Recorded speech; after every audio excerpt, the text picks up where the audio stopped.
Good morning, everybody. Good morning, everybody. Good morning, everybody.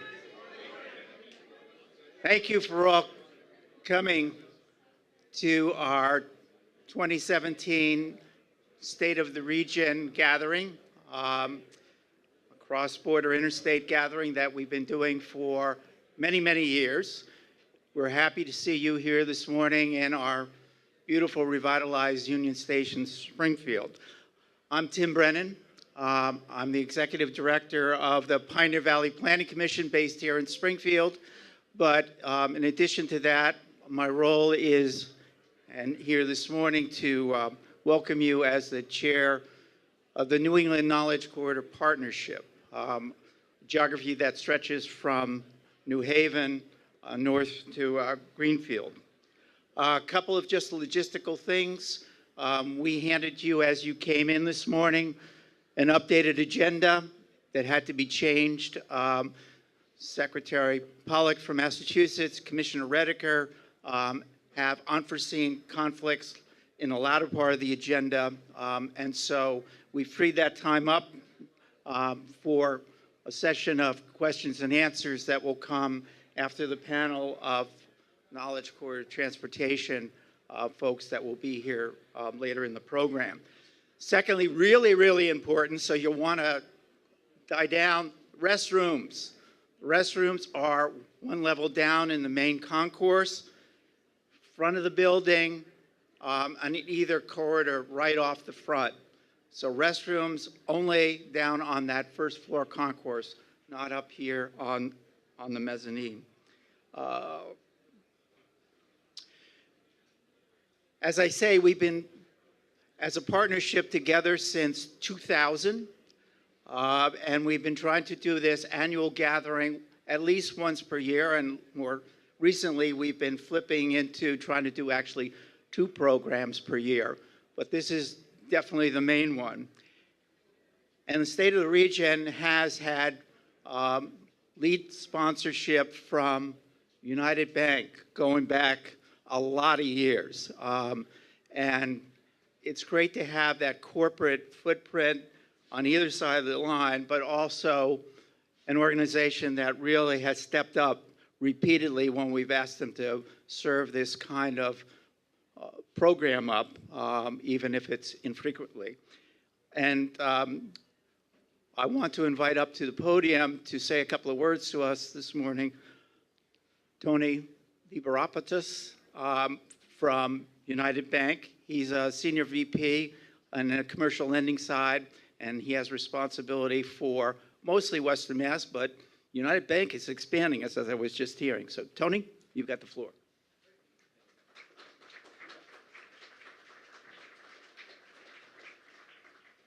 Good morning. On behalf of Bill Crawford, our CEO, and the entire United Bank team, thank you for the opportunity to once again be a part of your annual conference and to give some welcoming remarks. We're honored to have been the lead sponsor of this annual conference for the last 4 years.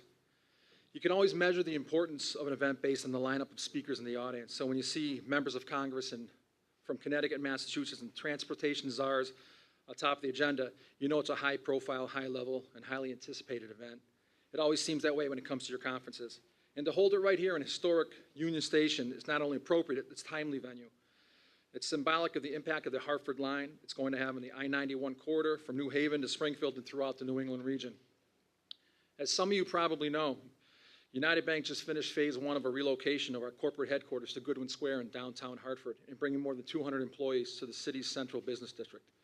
In addition, we're opening up a new downtown Springfield United Bank branch in Monarch Place. Coincidentally, our Hartford building is about a 2-minute walk from the Hartford's historic Union Station, so we expect many of our employees will be utilizing the new commuter rail from Springfield to Hartford to New Haven. At United Bank, we were recently named by Fortune magazine to their annual list of 100 fastest growing companies in 2017. And since we cover the markets from New Haven to Hartford to Springfield and Worcester, we know this new transit system will have a major impact on the regional economy, and United Bank will be there to help finance the anticipated growth every step of the way. Thank you again for inviting us to participate in this year's event. We wish you the best for another rewarding and informative conference. Thank you.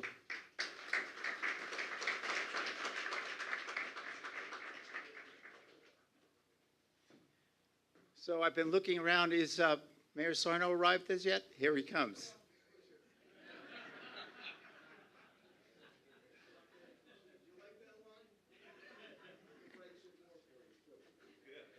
Mayor? I'm great. Mayor Sarno from Springfield to give us a welcome.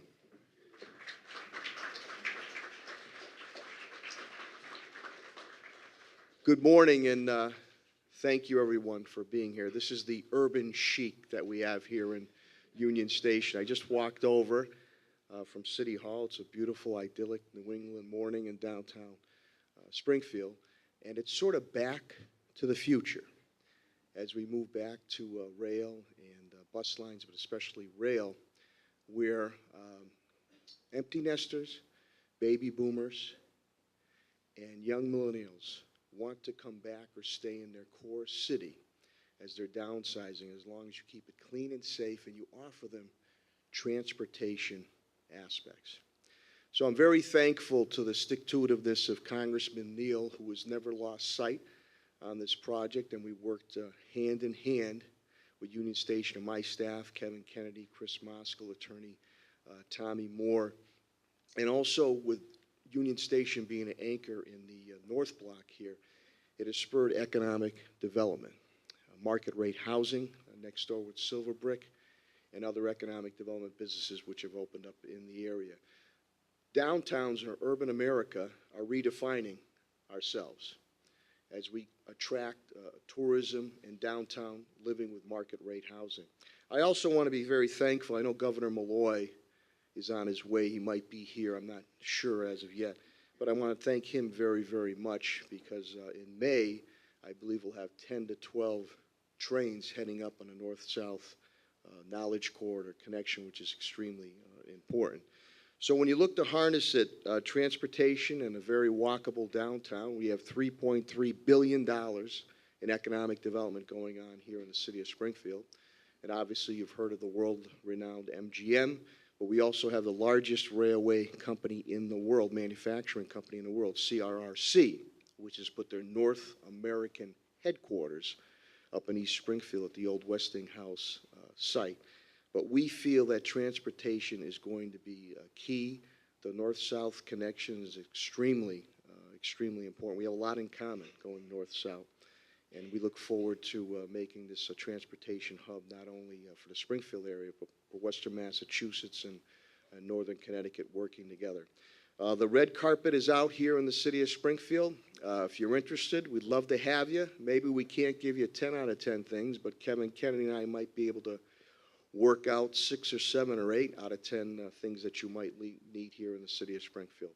But as we redefine our cities in urban America, transportation is going to play a key role in economic development, vitality in our downtown areas with the arts and culture, market rate housing, and the accessibility of people not only to move back and forth is going to be extremely key. I appreciate you coming to the city of Springfield. I wish you continued success in your future endeavors. God bless you, God bless your families, and God bless our city of Springfield. Thank you so, so much.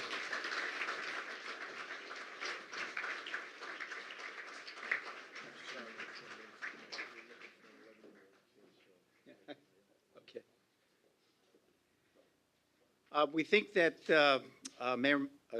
Governor Malloy is about 10 minutes away. So I think what we're going to do is have Pete Joyal come up. One of the things we do every 2 years as a Knowledge Corridor Consortium is a business survey to sort of take the temperature of businesses from New Haven to Greenfield. We've done that again this year with a generous sponsorship of Mass Mutual. Pete is going to give us the highlights. The whole program, the whole survey report is in your packet. Pete? Thanks, and thanks for having me here. And again, thanks to Mass Mutual for their support. You have this survey in your packet. And, you know, it's been an important tool. You know, we have the new train line coming online.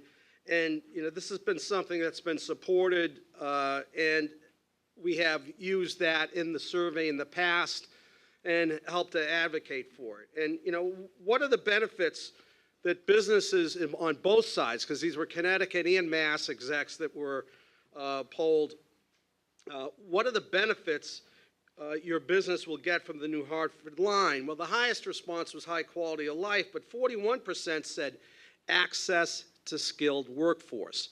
And that's one of the themes, along with transportation, that is throughout this survey. How do we find, keep, and get skilled workforce, particularly young people, and particularly to replace large numbers of retirements that are coming? They also talked about proximity to customers and access to markets.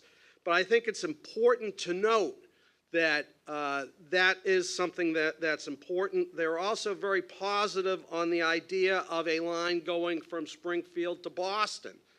And so I think that that's also something that should get worked on.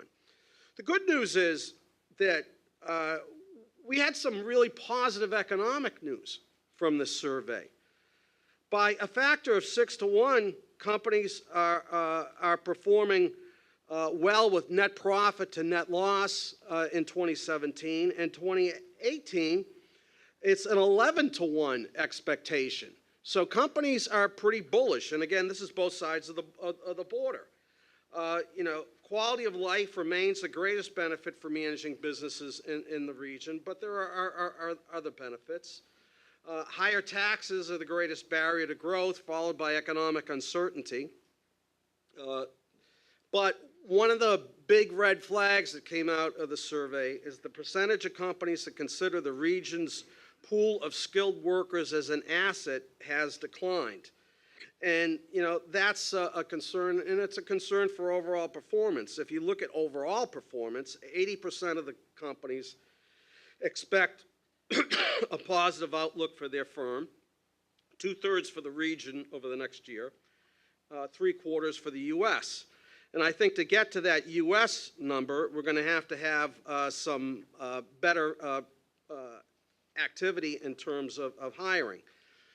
Companies are very bullish on the support that they get from the large numbers of universities and colleges in the New England Knowledge Corridor, both for recruiting workers, but also interns and also training for their own employees. And I think the training aspect is going to be even more important as companies realize to fill their slots, they're going to have to do some training of people who may not have the skills, who are unemployed at this time. But I think it's important to note that 63% of the companies are saying they're having trouble finding, retaining, or both in regards to young workers. That's a challenge that's got to be taken up. The other thing is that if you look to 2019, 80% of the respondents expect some retirement in their firm in that year. 30% expect over 10% of their workforce to retire. So, these are significant challenges that we have. There was some pretty positive reporting on Bradley as compared to the New York City, Logan, TF Green, and smaller regional airports. There was quite a bit in terms of what should be other routes that Bradley should be looking at. There's a fair number of support for the expansion that they've had recently. And again, I think the important thing to note is that the economic outlook for firms in the region is dramatically changed since we've been doing this survey, and particularly over the last 6 years. And a significant improvement even over the last survey 2 years ago. And so, we're fairly bullish on the region with this. I think it's going to be real important to press other transportation initiatives. It's going to be really important to embrace our educational institutions because they're going to be a key to solving this workforce challenge that we have, which is not just in this region, it's across the country, but it's important for this region. A lot of our firms require higher levels of skills than many other regions of the country. And again, I want to give a shout out to MassMutual for their support, and also the entire board of the New England Knowledge Corridor, who provided quite a bit of information and support as we develop these questions, and certainly also on distributing the survey. And so with that, I'd like to thank you and hope you have a great conference, and hope we get our Congress people to give us a lot of support. Thank you.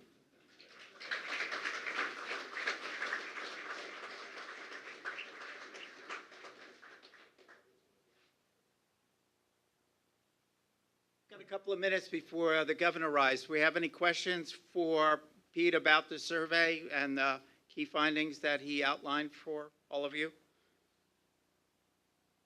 Got to be some question. Yes, sir.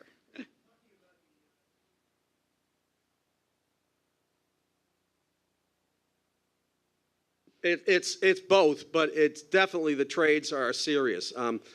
We don't have comparable numbers for Massachusetts, but at CBI.com, we've got a survey we did in the spring of manufacturing workers in Connecticut, and we found out that Connecticut's got about 160,000 manufacturing workers. They need 13,600 across 16 different areas. And in our communications with companies in Western Mass, Boston's a different story, but companies in Western Mass, they're not that much different in a lot of their challenges. And so, I think that, the manufacturing and also what we're hearing a lot about is building trades and trucking. There's demands, but there's also demands for CPAs, for actuaries, for commercial loan officers. There's a lot of good jobs going begging. And I think it's important to note that when we hear all of this ruckus about Fight for 15, that there are a heck of a lot of jobs in the area that pay a heck of a lot more than $15 an hour and that have full benefits that are going begging. And let's concentrate on filling those. I think we'll help a lot more families that way. Okay. Another question? Yes.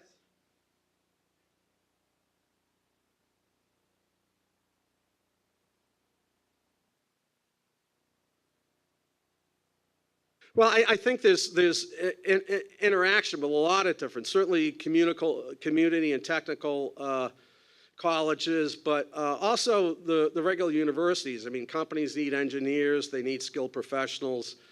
There's a lot of activity going on there. There's a lot of internship programs that go on there. In Connecticut, there's something called internnow.com. And so, I think that for the academicians within this room, certainly reach out to businesses in your area. And for the business people, make sure you got a connection with your area college or university. It's really important. If you don't have it, develop it. Yes, sir.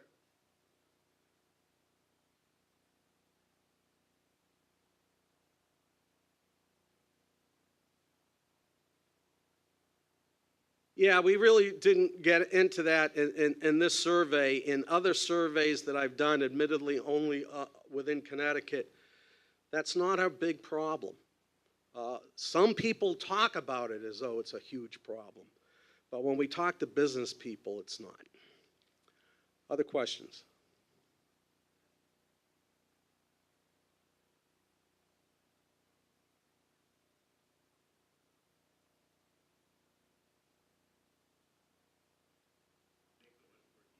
Mm-hmm. Yeah, we've heard about that. Yeah, I don't know, but certainly that should be something that's on the radar screen of our public officials. You're going to have several of them here today. Ask that question of them. Any other questions? Anything else? Okay, well, thank you very much. And don't forget, you got the survey.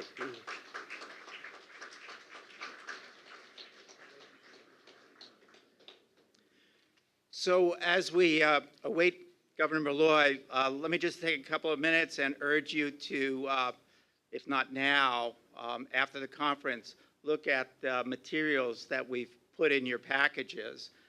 There's certainly the survey results that you just heard all about.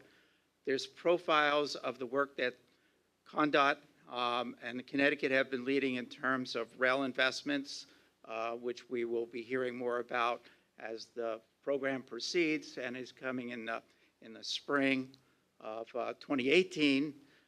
Also projects that we're interested and our priorities here in the Pioneer Valley, meaning hopefully short-term, adding additional service, north of Springfield that would serve Holyoke, Northampton, and Greenfield. We only have really one trainage A that goes north of Springfield at this point, since we rebuilt the main north-south line several years ago with the help of federal stimulus money.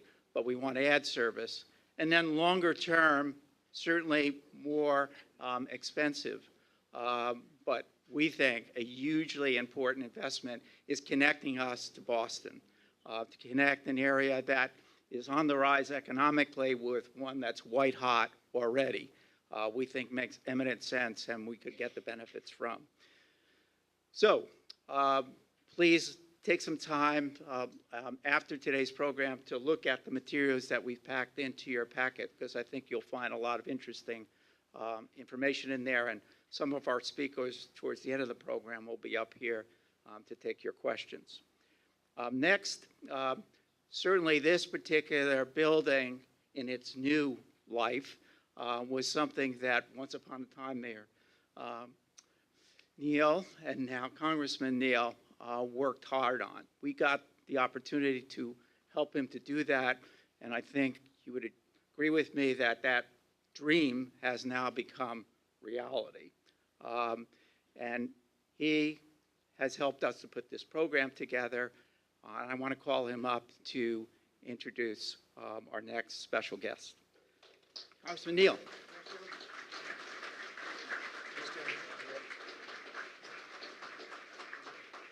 Thanks, Tim, very much, and word of welcome and a special word of thanks to Mayor Sarno. Over many years, he stayed with me on this project. This building was closed for 43 years, and it was one step away from the Wrecker's Ball. And I was pleased with the previous speaker who noted the idea of economic development and growth and the role that transportation plays in those eventualities, but also an understanding of something that he touched upon at the end. Public works used to be the easiest thing to do in Congress. Both sides lined up, they knew what earmarking could do, and they understood that the investment in transportation would have long-term consequences and benefits for not just the region in which they lived, but just as importantly, for the country. Now, if there's one thing, despite political differences, that we might agree upon today in America, and the differences have become profound, it's the following. America's transportation system is in disastrous shape.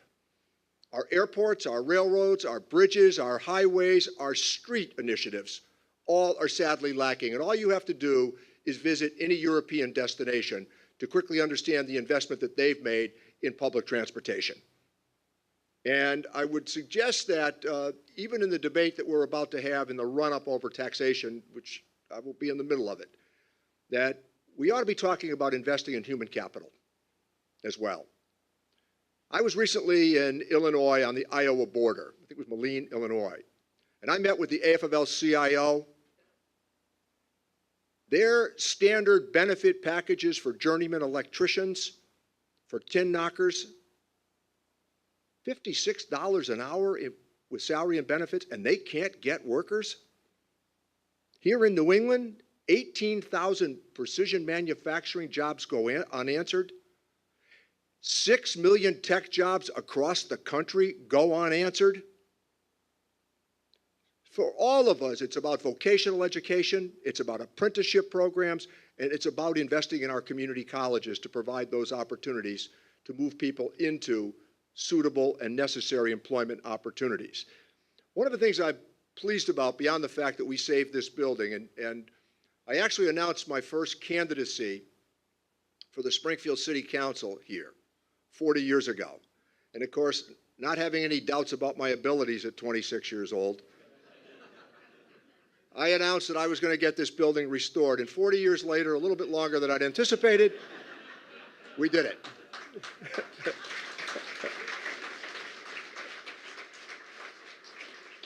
And Mayor Sarno was, as I noted before, a terrific partner. And I want to say something about Tim Brennan, if I can. He has been, in some instances, the sole advocate of what we're witnessing today. I mean, he has stayed after myself and John Olver and Jim McGovern time and again to continue the pursuit of federal investment in these opportunities. And on the Connecticut side of the border, I've not had a better friend than John Larson, and I don't know that he will be with us. He called me last night. He had some nasal surgery and looked as though he said he'd been up all night for about a month after he saw what his nose looked like. But he said he still might try to be here. And he's responsible for our guest, who I'm going to introduce in a moment. But I want you to think of this, and the public really hasn't adjusted themselves psychologically to this yet, that beginning in May of next year, 12 more trains a day, 3 from Amtrak, and I think 3 from Connecticut Rail. They're headed this way on the north-south side. So Union Station, New Haven, Union Station, Hartford, Union Station, Springfield, and then, as Tim has indicated, trying to move north as well. But 12 more trains a day. The New Haven line, 81 minutes to New Haven. I was on that train here about 2 years ago with Governor Patrick. When we hit Hatfield, Massachusetts, that train hit 77 miles an hour. And I think that that's a very important consideration this morning. But I want to say something else. Governor Malloy had the vision and the courage to take the stimulus money that I supported enthusiastically. In an economic downturn, another agreement that was across party lines. In an economic downturn, you cut taxes and you increase spending. That is conventional economics 101. So we embraced stimulus spending on party line vote, and the use of that expenditure was not just necessary, but under the magnifying glass of critical analysis, justified. So what did we do with it? We expanded broadband here in Massachusetts. We did it for street paving for shovel-ready projects. We did it across this congressional district. There were projects that had been on hold and waiting for that shovel to go into the ground, and we were able to get a lot of it done. But if I might use the opportunity for many of you who are influence makers, the idea that that didn't work is just beyond me. Because once again, the evidence was overwhelming. But oftentimes in the political fratricide that America faces today, the opposition is the opposition. And trying to convince the opposition, regardless of what party happens to be in the majority at the moment, has become increasingly and exceedingly difficult. So I looked at those expenditures as long-term investments and the necessary use of the public purse. But in the case of Governor Malloy, one of the things that he did with that stimulus money, he took about $250 million of that stimulus money, and he said, we are going to improve that track from New Haven to Hartford and on to Springfield, and he's done it. So in May of next year, largely based on his vision and creativity, and by the way, because we're in the same media market frequently, I have followed his courage. And oftentimes you look back when you've left a certain office and you say, did we do something, as Webster notes over the rostrum of the House of Representatives, did we do something worthwhile in our time? And that's really the challenge. It doesn't mean that it's opinion at the moment, because one thing we all know about opinion, there's great fluidity to opinion. It moves, and certain word uses can move opinion. So people tend to look in the rearview mirror more favorably at some of these investments than they might do in the immediacy of the conflict that we often witness. But in the case of Governor Daniel Malloy, his determination to improve that rail line is going to be, I think, for all of us across Western Massachusetts, an extraordinary opportunity that begins in spring of next year. So when you're the executive, like the mayor or the governor, everything you say and do is second-guessed. But if you find yourselves going wobbly in those offices because opinion at the moment tilts against you, I'm looking at my friends in that small alumni association we call former mayors, and there are very few of them in Congress because you make a lot of decisions on the way that sometimes block those opportunities for advancement. But in the case of the executive here, they make these decisions and years go by before people might say, wow, wasn't that smart, wasn't that visionary? But one of the things I'm convinced of with Governor Malloy, his determination to improve that rail is going to provide vast economic consequence for all of us across Connecticut and Western Massachusetts. So with that, I'd like to introduce the Governor of Connecticut, Daniel Malloy.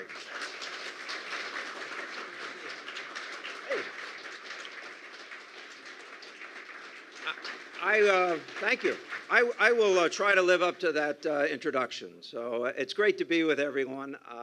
Very happy to be back up here. I'm sorry I came in a few minutes late, but one of your exits was closed off and it didn't show up on my device. So I got a tour a little bit further out and came back in. So it's great to be with you. I want to cover some things, and they asked me to take a few questions, and I don't want to mess up your schedule to too great a degree. I do want to thank all of our Congress people who helped corral this thing. Of course, if I had known Larson was going to bail, maybe I would have too. But although, I mean, yeah, you really do have your best version of John Larson in the congressman who just introduced me. And in point of fact, we have all worked together. I'll touch a couple of projects and talk about a vision for the future, and then take a few questions. The other thing I want to say is it's been too long since I've been with you at one of these things. I apologize. I know it was 12 or 13 that I attended one, and I should have been here more frequently, but things have been a little busy in Connecticut as well as we try to undo some of the damage we collectively did. A lot of that damage as a result of our failure to have properly invested in education and transportation and housing, and quite frankly, in paying our long-term debt. And so 8 years of my life will ultimately have been devoted to turning that around. And quite frankly, I'm proud of what we've done, and I hope that the congressman's prediction that at some point it might be appreciated will happen before they have to put it on my grave marker. But as I said to somebody coming in, I'm pretty tough. I'm the youngest of 8 kids and the 7th son, and my brother Sean used to wail on me, so I can take my lumps. But I wanted to be with you because we are making the kinds of investments in the corridor, New Haven to Springfield, that I think will pay great dividends. And I'm not talking about more casinos. I'm talking about transportation, and I'm talking about job training and preparation and human capital. And certainly everything else that's connected with those efforts. We have this amazing opportunity. If you think about between Hartford and Springfield, the automobile industry didn't start in Detroit, it started here. And people forget that. And as you drive through a place like Springfield or New Haven or New Britain or Hartford, you recognize what a great contributor this region was to our overall efforts as a nation over the last 250 years. In fact, if you, in my own case of Connecticut, if you go back to George Washington, who called Connecticut the provision state without which the Revolutionary War could not have been won, you understand how important the manufacturing, the food supply, the clothing supply that came out of this region was to the overall effort. If you think about, during the Second World War, number one in armaments production was Detroit. Number two on the ballistic side was Bridgeport, Connecticut. We've done a lot for this nation, but then somehow in some way we lost our way and we stopped investing in ourselves at the same rate that many other states in the South and in the West were doing. If you want to know why some people ate our lunch, it's because we stopped making one. And we stopped investing in ourselves to make sure that we had that competitive advantage. Of course, it's a little more expensive when you have to air condition in the summer and you have to heat in the winter. There are these deficits that we need to overcome. There is a certain reality that we're a more expensive place. But if you combine a more expensive place to do business with no investment, then you start to lose jobs disproportionately to the rest of the country. And that's some of what we experienced for a long period of time, particularly in the period of time following the end of the Second World War until relatively recently, quite frankly.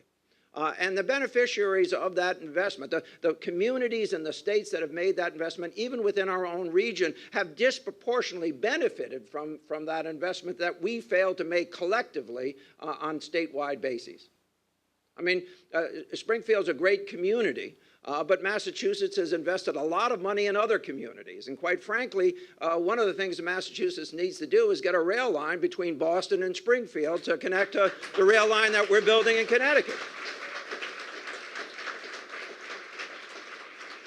And I'll touch on the reinvention of that rail line, that intercity and intra-city travel that will be possible because of that. That's a $700 million investment. And not to correct the congressman, but the total federal investment in that $700 million, recreation of that system, is $200 million. Which means $500 million of that reinvention is actually being paid for by the people of Connecticut. You know, it's really quite remarkable when you consider what we're undertaking to do. It needed to be done. It should have been done 40 years ago, but this May it will open and be ready. And the possibilities for the region are really quite incredible. We talk about our strengths, these educational institutions spread out between New Haven and here and beyond. Manufacturing opportunities. We are the third most concentrated in aerospace of the 50 states on the Connecticut side, and quite frankly, so much of that aerospace component parts are in this corridor. We have that kind of potential. And we certainly have great human capital. But we've got to move forward in these transportation investments. Quite frankly, we've got to convince folks that, and go back to the days that the congressman referenced, when infrastructure was the easy thing to do. If I hear another congressman come off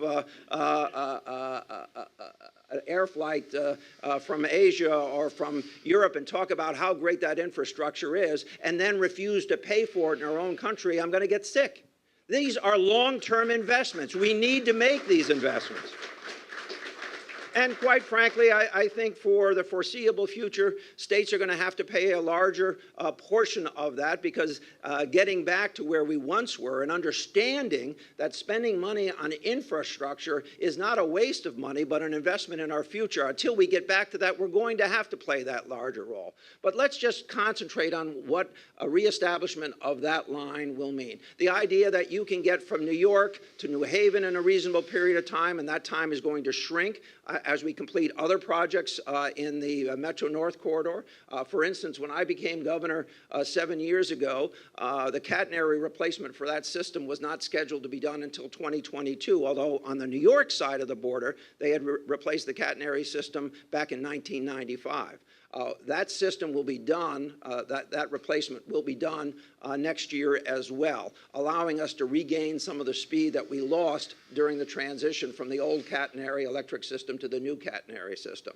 So you'll be able to get from New York to New Haven and then come up to Hartford and Springfield and beyond. We're going to run those trains regularly. It's going to be that connection. It's going to make it easier to go to school in the area. It's going to make it easier to get to work in the area. It's going to promote economic activity in the area. So let me tell you some of the other success stories that relate to this. If you're fearful that this won't be successful, and it may not be an overnight success, but on a long-term basis, let me tell you a story about a different project that we built in Connecticut.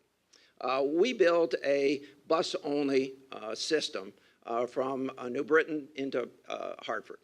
And one of the early decisions I had to make when I became governor was the original proponent of that system was John Rowland.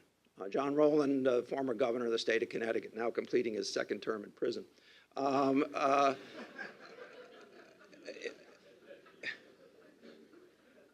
kid you not. He was actually the original proponent of that system. And then through his life changes, had become a radio commentary, had a radio show, and would routinely knock that system once I became governor and called upon me to end it. And there was a lot of activity around that. Quite frankly, I took about a month and a half to study the thing and to go visit other fast-track type systems, bus systems, exclusive bus systems. And ultimately, we made this, the decision to go forward with it. We're very congested in the Hartford area, very congested. Quite frankly, the congestion in Connecticut, if not fixed, holds Massachusetts back, by the way. But we can talk about that in a minute. $520 million investment, most of that state dollars, but some of that coming from the federal government as well. We built that system. In a year and a half's time, we are hitting targets for passenger usage that we weren't expected to hit for 20 years. In 2016, there were 5,500,000 separate uses of that system in the first full year of operation. These things make a difference. The commissioner's here, and he might tell you some of the other great statistics about it. These systems, people will use mass transit. They will use it. Now, I have a story I tell in the Hartford area that no members of the Hartford Country Club, they don't think anyone uses a bus because none of them use a bus. But the reality is a lot of people use buses, just not to go to country clubs. You know, the idea that we could have 5.5 million separate uses and that number is going up is really quite extraordinary and should be heartening to anyone who believes in a transit system. And I'll tell you another great success, only a couple of months old now. We sat down with our colleges and our public colleges and universities, and we said, how do we make it easier for students to get to school throughout the state of Connecticut? And we decided we would build a system that for very low cost, students could use throughout our state. And one of the steps we took was to connect the UConn campus and Storrs, Connecticut, with Hartford directly, with bus runs. And we negotiated with the university that for each student, they would contribute $20, and we would provide a service. They can use our transit system. The buses going back and forth from Storrs to Hartford right now are averaging somewhere between 500 and 600 uses a day. And that's going to rise precipitously as we learn how to use our other colleges and universities, community and public as well, in an integrated system to prepare that workforce. These are important investments that need to be made and, quite frankly, need to be sustained. You know, listen, when I leave office after the next year, I wonder whether we have sufficiently changed habits in Connecticut to see transportation investment sustain on a long-term basis, because God knows we need to do it. Let me just turn very quickly back and then perhaps take some questions on any broader subject. I made a statement, and I mean this. Connecticut's lack of investment and the federal government's lack of investment in transportation in New England and Connecticut in particular is hurting Massachusetts. Two road systems that we have, I-95 and the Merritt Parkway. One is a parking lot, that's 95, and the other is a museum, that's the Merritt Parkway. And you know, there are times that I can get from Stamford, my hometown, to where I've moved in Hartford in as little as an hour and 20 minutes, and there's times it takes me 3 hours because of congestion. These are problems we could fix if we had sufficient partners in the corridor. And by the way, so if it takes me 3 hours to get from every day, I mean, to get to New York and out is a minimum of 3 hours. If it takes that long to make that trip, imagine how many folks it's holding back from coming to Massachusetts or coming to Rhode Island. So we are in this together. We really have to have more of these conversations of how do we improve these rail systems. So when Amtrak has more trips back and forth out of Springfield through Connecticut, that's going to be an important step. When we have more Connecticut trains traveling to Springfield to complete that route, at least as it's currently laid out, that's going to be important. Down on the seacoast, if we could expand commutation type travel between Providence and New London and elsewhere on that system, and New Haven, that would be a plus. If we could think of buses differently and not look down on buses, that would be a plus. We've got to make these investments to take that human capital side, where, quite frankly, nobody's better than Massachusetts and Connecticut and New England in general in producing that human capital. But if we can move it around, if we can attract more jobs, if we can fill the jobs that are going unfilled. By the way, down at Electric Boat in New London, they're going to hire 16,000 people in the next 10 years. 16,000 people, one employer, building the best submarines in the world.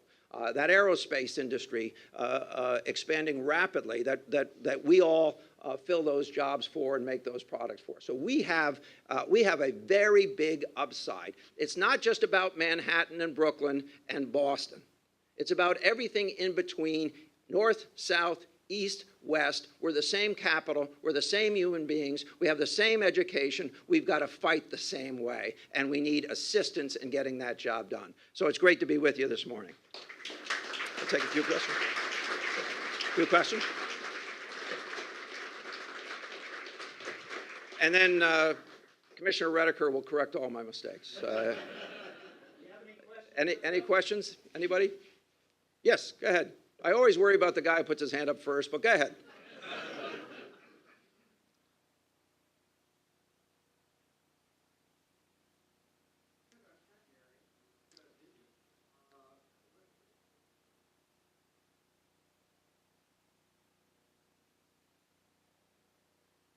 You know, I love guys like you.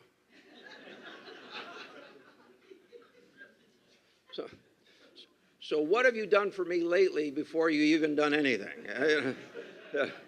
No, I think it's a fair question. That would be a very expensive proposition, and quite frankly, very difficult to do without contribution on the federal side. We talk about a $700 million project, $500 million being Connecticut taxpayer-based. But you know, I don't know. Are you speaking, Jim, later? No? All right. Well, then he won't correct me. Everything I've said is absolutely true. So I've asked the same question. Right now would be cost prohibitive. Jim, how much of the re-electrification or the catenary replacement in Connecticut cost? Yeah, right. Yeah. Yeah. So so that's it. It's $1 billion additional price tag. And what did the Metro North modernization cost us? Yeah. So where the current system exists, we're spending $200 million to replace that, along with a signalization effort as well. One or two. Yes. Go ahead. Sure.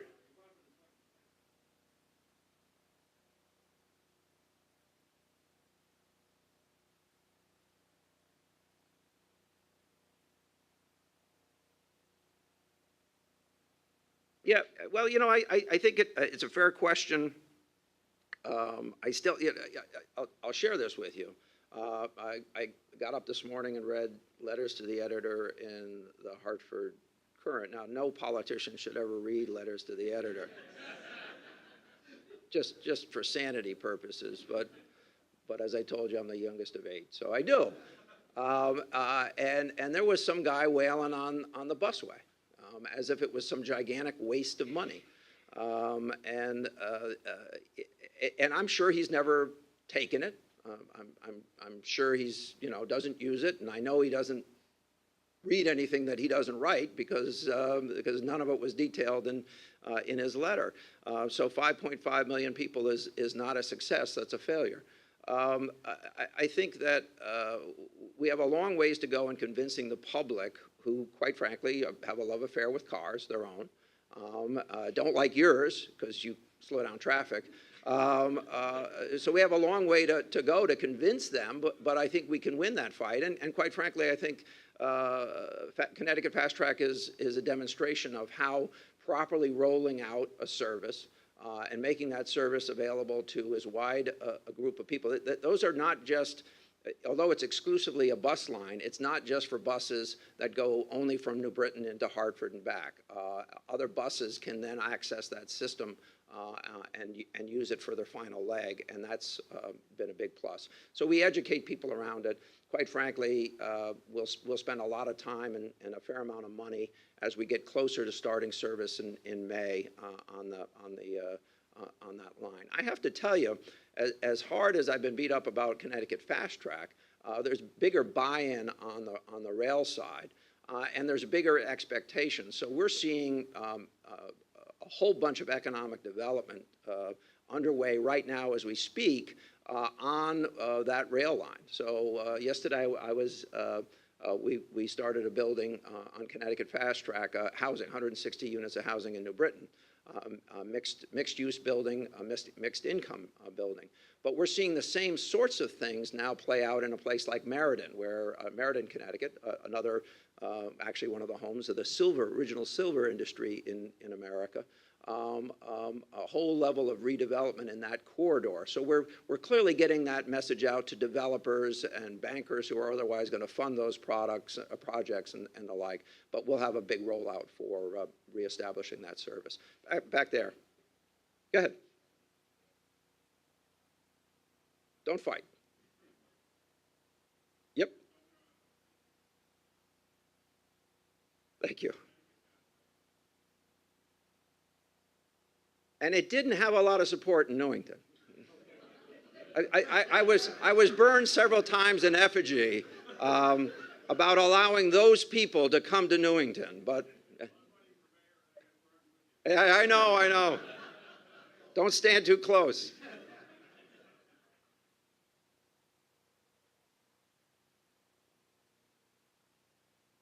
You know, yeah, the folks on the Massachusetts side of the border probably don't know about this situation. So Connecticut is underinvested in transportation for the better part of 40 years. There's no ifs, ands, or buts about it. It got particularly bad in the 80s when they took tolls off of the Merritt Parkway, the museum, and 95, the parking lot. And as a result, what was a history of lack of investment got substantially worse. And as everyone in this room should know, revenues from oil and gas are going down and will continue to go down as cars go further. And quite frankly, I was with Elon Musk in Providence in the spring, and his prediction is within 10 years, half the cars being manufactured will be battery. And within another 10 years after that, half the cars on the road will be battery. And I thought the most charming comment was, someday combustion engine vehicles will be like horses. You'll have them, you just won't use them for transportation. So we've got to do something. We've got to do something to recharge the accounts. And so we have a very serious problem with that. In Connecticut, I finally got the legislature belatedly to pass a constitutional amendment that say that any revenue that is raised for transportation can only be spent on transportation. My predecessors all rated transportation accounts for general operating dollars, and that's one of the reasons we underinvested as well. That will be on the ballot a year from November. I think if that passes, then there'll be a robust discussion about how do we replace combustion engine taxes with some other system. And so I'm hopeful that somebody will lead that fight. I have to tell you that I think Connecticut lags in having transportation leaders. You know, we have our budget problems in Connecticut. There are lots of folks who would take money again out of transportation. And quite frankly, the only person stopping them at the moment is me. And so this process has got to continue in Connecticut, and we've got to get more realistic. One or two others, that one right there. Go ahead.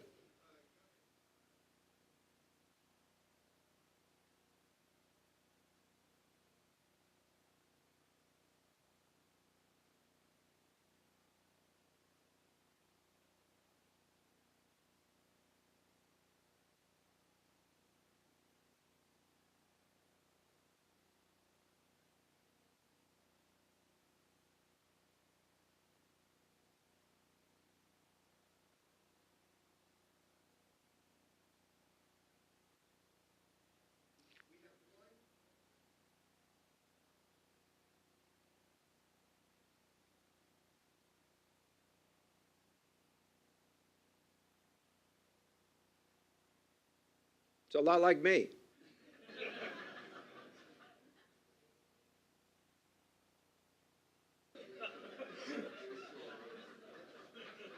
So let me, I got you. Well,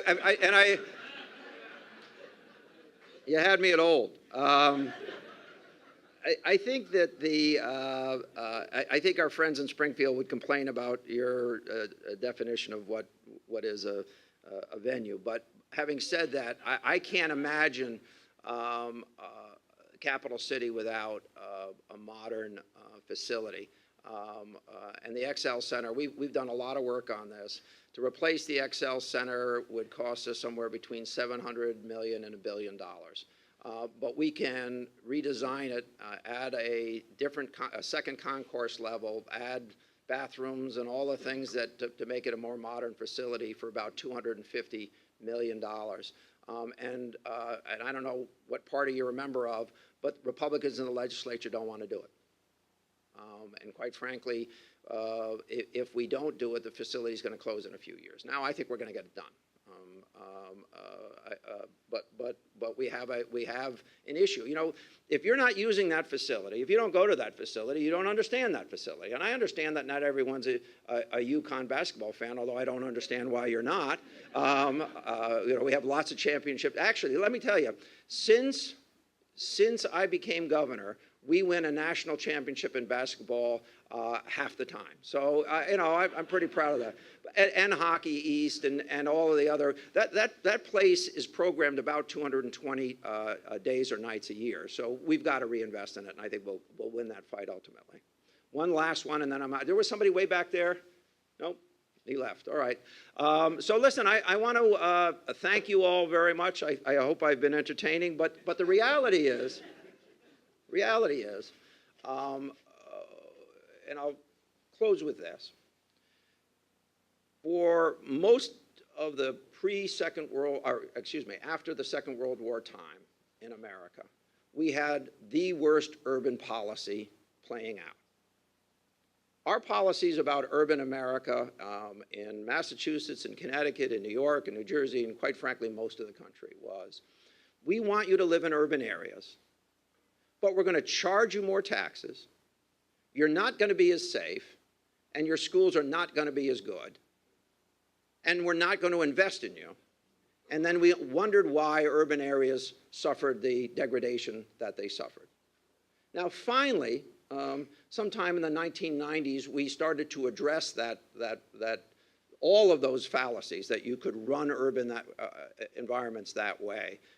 And we started to lower crime, improve schools, build a better tax system to support those institutions. More lately, we've decided to spend more money in connecting those communities as well. If we were to carry this system, this thought process, this level of investment forward over the next 40 years, as we failed to do for 50 years after the Second World War, then we're going to straighten this situation out.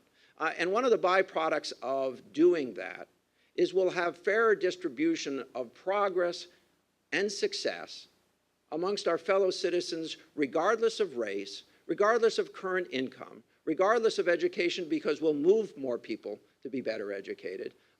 And we've got to stay the course. It's housing, it's education, it's public safety, it's tax policy. If we get it right, there's no one who can beat us.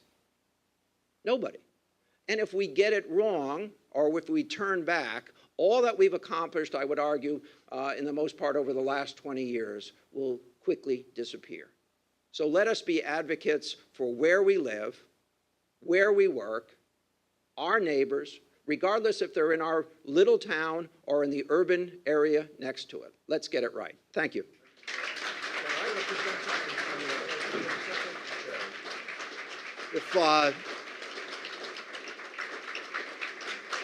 If I could just have my staff, we have a commemorative book that I'd like to present to Governor Malloy. I know my staff is back there somewhere with that book. And while I just have the moment, 100 years ago, Hartford Springfield was the most prosperous part of America because of rail and the river, transportation. That was the reason. But I didn't see John Olver here before when I did mention his name, but I do want to acknowledge a very good friend to me during his years in Congress, in the appropriations process particularly, was John Olver, Congressman Olver. So the public frequently today, when they peer into what we used to see as an art form, a skill set in legislating, they tend not to like the process, dismissing arbitrarily the idea that that's how it was successfully done for centuries.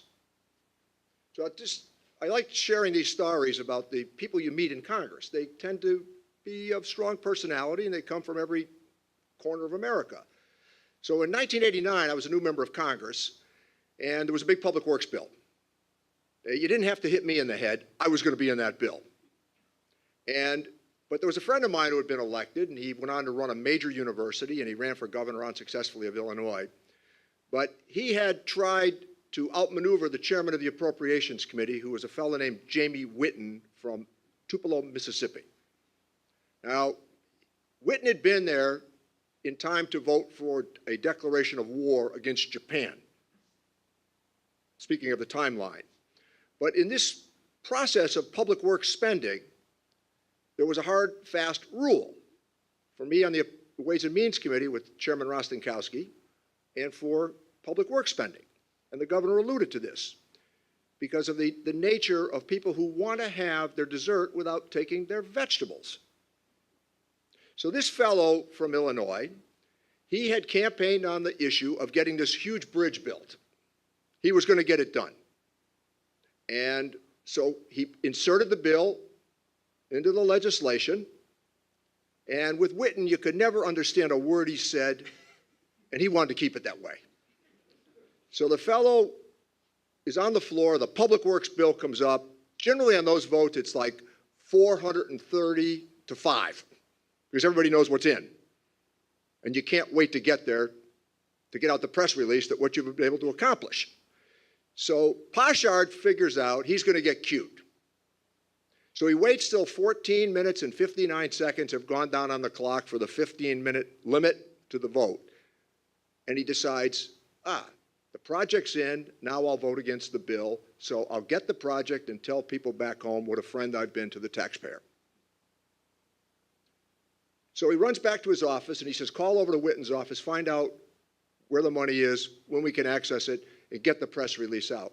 Staffer comes back in and says, well, Congressman, they don't seem very enthusiastic about your request. And he said, well, there must be a mistake. He said, well, called him back and it didn't work. He said, well, can I see Chairman Whitten?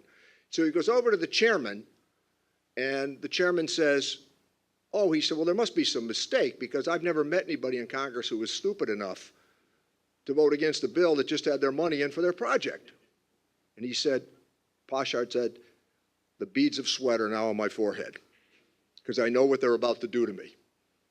And the chairman of the committee simply said to him, go home and explain to the public why it's not in. Better luck next year. The public tends not to like that part of legislating. But again, if you don't do the hard things, you can't have the good things. And I think that's what the governor alluded to today. And he spoke, I think, convincingly to all of us about the efforts he's made. And if you just let legislators and others just do the easy things, nothing big gets done. When the success we've had here at Union Station, Governor, and Governor Baker and Governor Patrick were extraordinarily helpful to me on this project, is chronicled in this history of how it was done. And I know in Hartford, and one of the models we took was New Haven in developing this station. So thanks for your courage and thanks for your vision, Thank Governor. you very much. Thank Thank you. you. Good to be with you.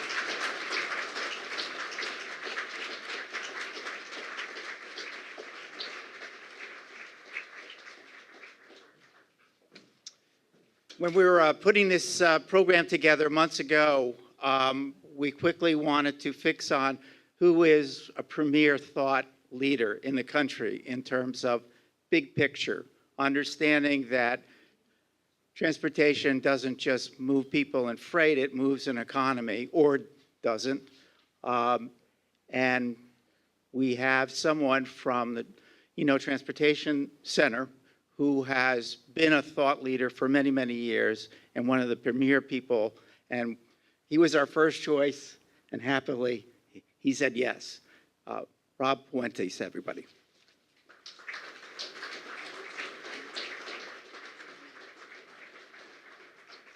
Thank you very much, Tim, for the very kind introduction. It's really nice words. They always say the best thing you should do when you're making a speech about policy stuff is to follow dynamic speakers like congressmen and governors and people who get applause breaks, because that's what I'm going to get here, I'm sure, very much so. But really, thank you very much for having me. I really appreciate the honor. I've been working with folks like Tim and Lyle and down in Hartford for a number of years. It's great to be here in the region working on real issues. I usually start off speeches talking about how great it is to be out of Washington, and everybody laughs. But today and these days, I can tell you it's really great to be out of Washington, given all the nonsense that's going on down there, and working with people here in the regions who are actually doing the real work to get things done all across the country.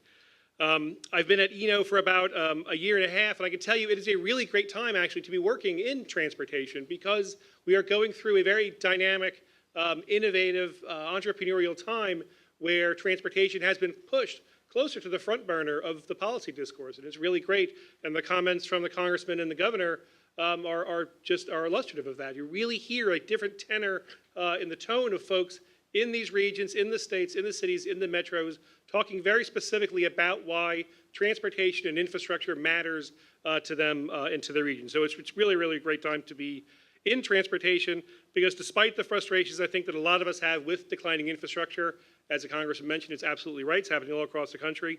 Despite the challenges in providing access to workers, getting people to work, we've talked a lot about access already this morning. Despite the problems with climate and greenhouse gases from transportation, there is a lot of innovation and invention and positive developments in transportation that are going on right now. So I applaud you for all you're doing in this region. I think it reflects a lot that's happening around the country.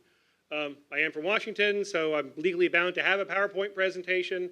I think it's printed out. It's in your package. You can follow along if you like, but I'll try to keep this kind of quick so we can move on. Just a quick commercial about us at the Eno Center for Transportation is a 100-year-old public policy think tank. It was founded by our founder, Mr. William P. Eno, the inventor of the stop sign.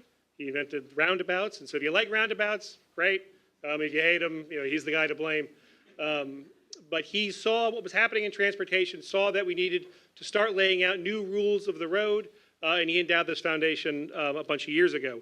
We work all up and down the federalist system, federal, state, local, metropolitan governments, public and private sector, all modes of transportation, aviation, highways, bridges, transit, bicycle, pedestrian. We obviously don't do all that at the same time, but we try to focus on areas where we're having the most impact. What can we be working on right now? What are the conversations that are important, and how can we provide as much the intellectual and the rigor that we need from an independent perspective to cut through some of the challenges that we have right now. So I want to focus on three quick elements today. First thing I want to do is quickly talk about why transportation matters today. I'm going to do that really short because I think we had a great setup of that already today. Clearly the folks who've already spoken have made that case very clearly. Second, I want to talk about some remarkable set of disruptive forces that are really changing the way that we design, govern, finance, deliver, and even think about transportation in cities, regions, and states today.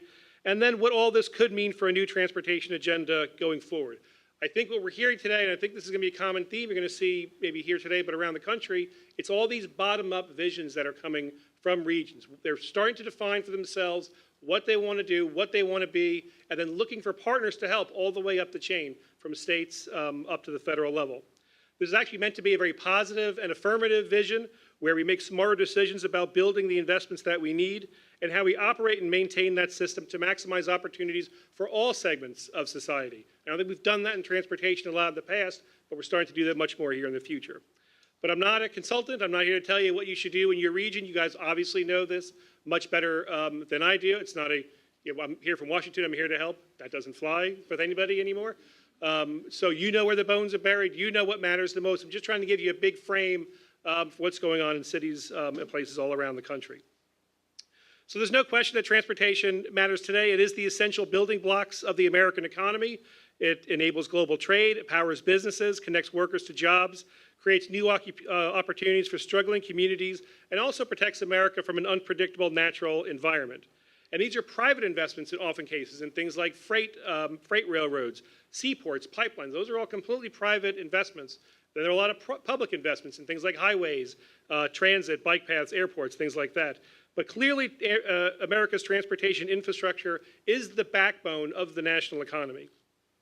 It also supports a lot of American workers. There are 14 million Americans right now that are employed in occupations directly related to transportation and infrastructure. 14 million, that's 11% of the US population, not cutting the hair of the guy who's filling the potholes, but directly employed in transportation. It's also 11% here in this region in Springfield. It's 8.8% in Hartford, maybe because there are other industries that are taking a bigger role, but it's about 11% around the country. It's an awful lot of people. They offer many opportunities. They have low barriers to entry, many of these jobs. They have workforce training in many of them. So it's really good, particularly for folks at the lower end of the income and the education scale. But 70% of those jobs are in operations. They're not in construction. I think, as the Congressman talked about before, we had to do the shovel-ready projects back with the stimulus a few years ago because we were hemorrhaging jobs. We had to do something. But when we think about infrastructure and transportation in the future, it's the folks who are not necessarily digging the holes, but driving the buses, driving the trains, really focus on the operations and how the system keeps on going. Transportation is also necessary for the achievement of important national goals.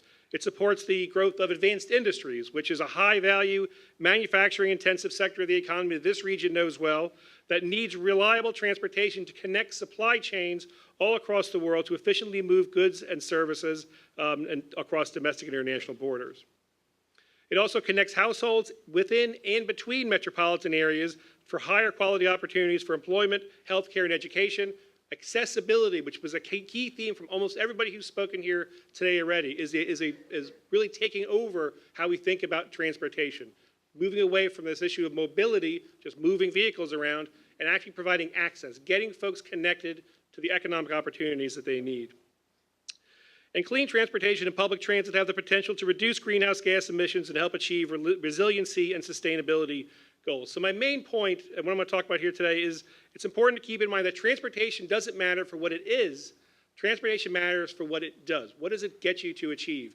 Transportation is a means to an end. It's not the end in and of itself. We say this in transportation all the time, and then we completely forget it, and we talk about transportation things. We have to talk about transportation in a broader context. That's how you push this further, because it doesn't matter that we're just moving things around. It matters that we're doing them for economic growth, social equity, environment, whatever it is. Transportation is a means to some other big kind of end.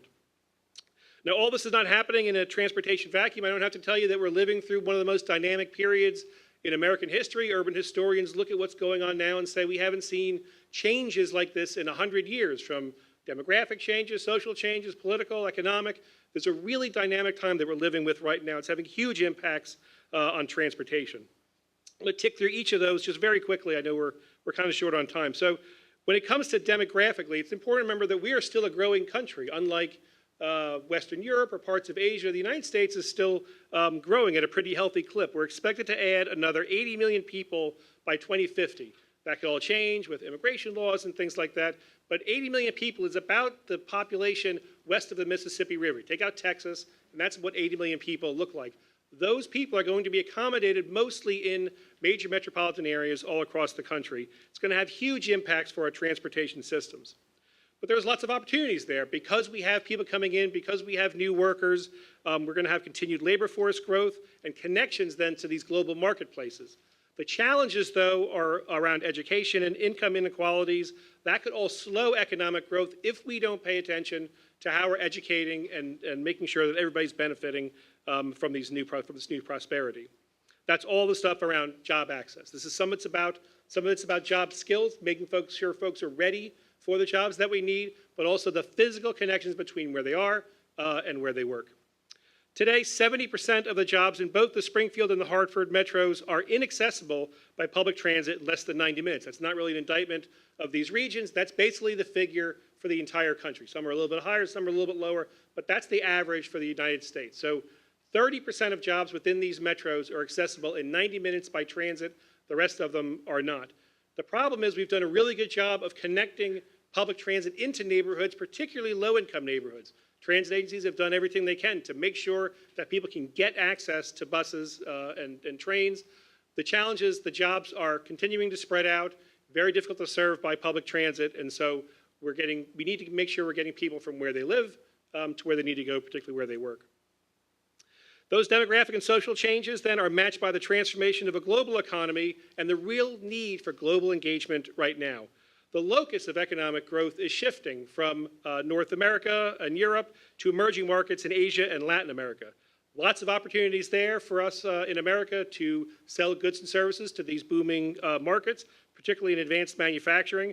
But that means we need to look beyond the domestic marketplace for that growing demand. So it's interesting that the biggest international partner, biggest international trading partner for both Hartford and Springfield is actually Canada.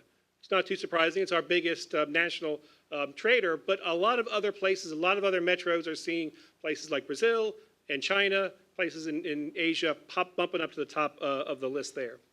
And for both these metros, both Springfield and Hartford, the goods are mostly shipped through the ports of New York and New Jersey. So even though we may be closer to other ports, the importance of the connections between those two regions and New York and New Jersey is particularly profound, especially when it comes to freight and goods movement. Next is our nation's challenge around the changing environment. 39% of the U.S. population lives directly on our shorelines. We've seen the devastation that can happen this summer in Houston and in Puerto Rico. We've seen it with Sandy and Katrina before that. Huge opportunities, we think, to reinvest then in transportation infrastructure to make it more resilient, make it more, be able to withstand some of these changes that we think, which were once 100-year events, are now happening with regularity, multiple times every single year. The challenge is that it's going to cost an awful lot of money to rebuild these systems to the standards that we need to prevent the flooding that we can't stand. This has huge transportation impacts. Places like Boston are already preparing for their flooding-related travel delay is going to grow by 80% over the next several years. So they're expecting just regular sea level rise to impact travel in that city by 80% more in the next few years. New York is also experiencing that, and they're investing billions and billions of dollars to make their infrastructure more porous, quite frankly, so it can absorb water and we don't have the delays that we've seen in the past. Next are the massive technological disruptions that we're experiencing all across the economic landscape. There are 12 emerging tech platforms, things like 3D printing, cloud computing, genome testing, things like that, that are going to have huge impacts on the global economy. Trillions and trillions of dollars are going to go into the economy because of these new industries. There are huge opportunities here for greater efficiency, better use of scarce transportation space and new fuels.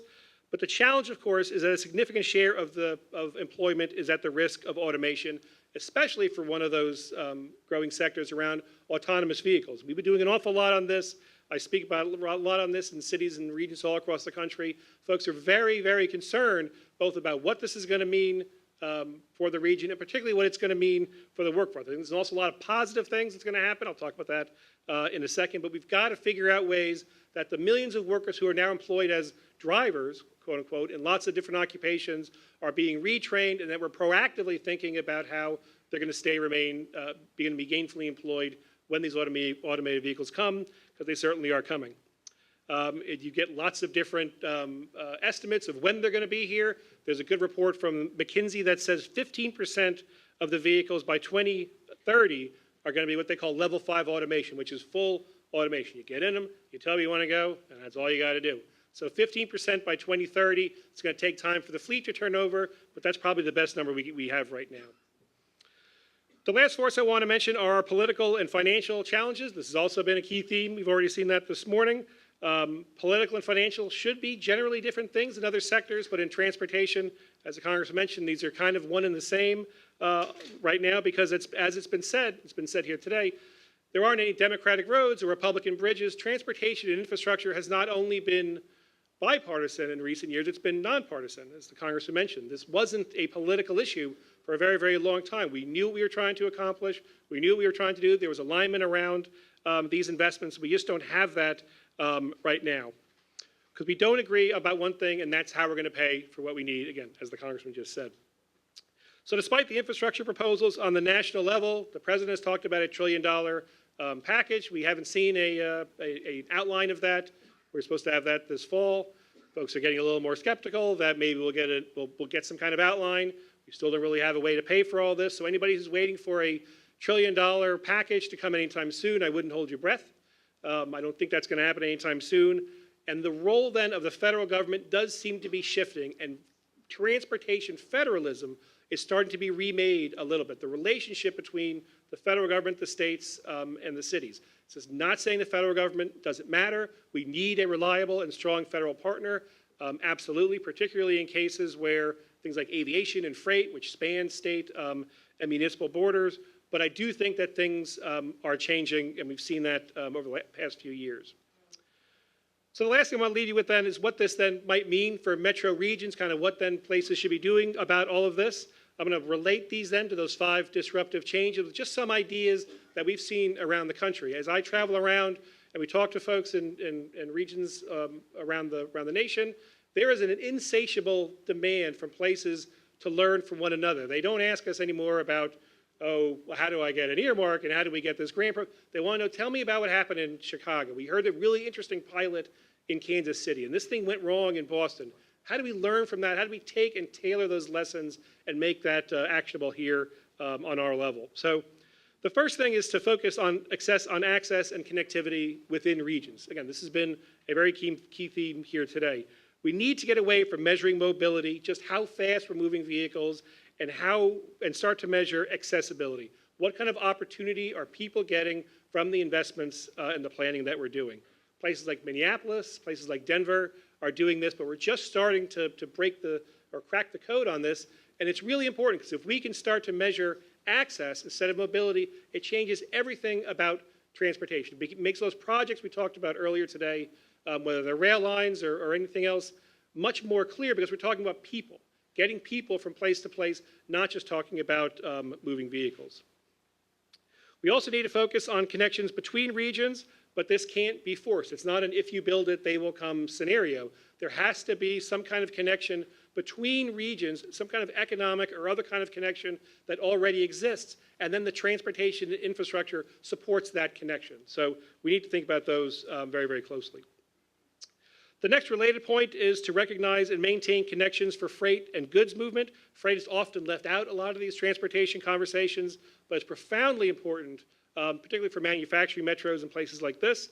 But instead of just thinking about national trading partners, the U.S. trades with Canada, the U.S. trades with China, we need to start thinking about the metropolitan and the city-to-city pairs where people are trading. As I said, this region and Hartford are trading a lot with Canada, but a lot of those other regions are starting to come up too. And when Mayor Emanuel took over in Chicago, this is one of the first things that he focused on, not about the national connections with Brazil, but that Chicago and Sao Paulo had a very clear trading connection. He went down there, they did MOUs, they did all kinds of things. That is a very strong relationship now that has transportation elements and has really boosted the economy of that city. Third is for each region then to conduct sophisticated scenario planning. We've got a lot of smart planners here in the room today. Folks know about all of this, but for the rest of us, this is about not just taking our existing models and our existing conditions and running that out over the next 2 or 3 or 4 decades. It's thinking about what do we want to become? What does this region want to be later? And what do we have to do to plan for that future that we want? It's a very proactive, it's a very intentional way of planning as opposed to kind of just letting things happen. I'm not saying it's what's happening here in this region, but I really think this is starting to take over. As we visit places like Seattle, Flagstaff, Arizona, they're really thinking about the future of their place and intentionally planning to get to the vision that they want. Where each region really needs to do that is where it's related to the fourth point, which is managing this disruptive change. Again, I can't emphasize autonomous vehicles enough. There's a lot of hype about this. We're not necessarily on the hype train, but we do think it's coming, and we can start to plan now and not do what we've done in the past with transportation revolutions and transportation changes, is to wait till it happens and then kind of figure out what we're going to do. We got to get in front of that now, and each region has the ability to shape what kind of future it wants, because even though it's decades away, we got to start planning for that now. The Dallas Metropolitan Planning Organization is a leader on this. They have someone on staff who's working on autonomous vehicles. They've got a big regional coalition. Kansas City, a bunch of other places are doing that now already as well. The last thing then is we've got to get away from what I call this transportation for transportation's sake and put transportation where it belongs, which is in the service of broader goals and objectives. As I said in the beginning, transportation isn't important for what it is. Transportation is important for what it does by making the investments that we have greater than the sum of their parts. Canada and the UK have actually a long history of doing this, establishing broad national economic, social, environmental goals, and then aligning transportation investments under those bigger goals and objectives, which sounds like, I think, kind of things you're starting to do here in this region. I think you have a real opportunity to be leaders in that. So let me just close, and again, thank you for having me here. I love what you're doing here in the Knowledge Corridor. I do believe that any region's ability to fully realize its competitive potential does depend on their ability to make smart transportation investments. These choices should be responsive to those game-changing, disruptive changes and trends that I talked about earlier, because they are going to fundamentally alter the kind of infrastructure America needs for people, places, and businesses to thrive and to prosper. Thank you very much for having me here today. Look forward to the conversation.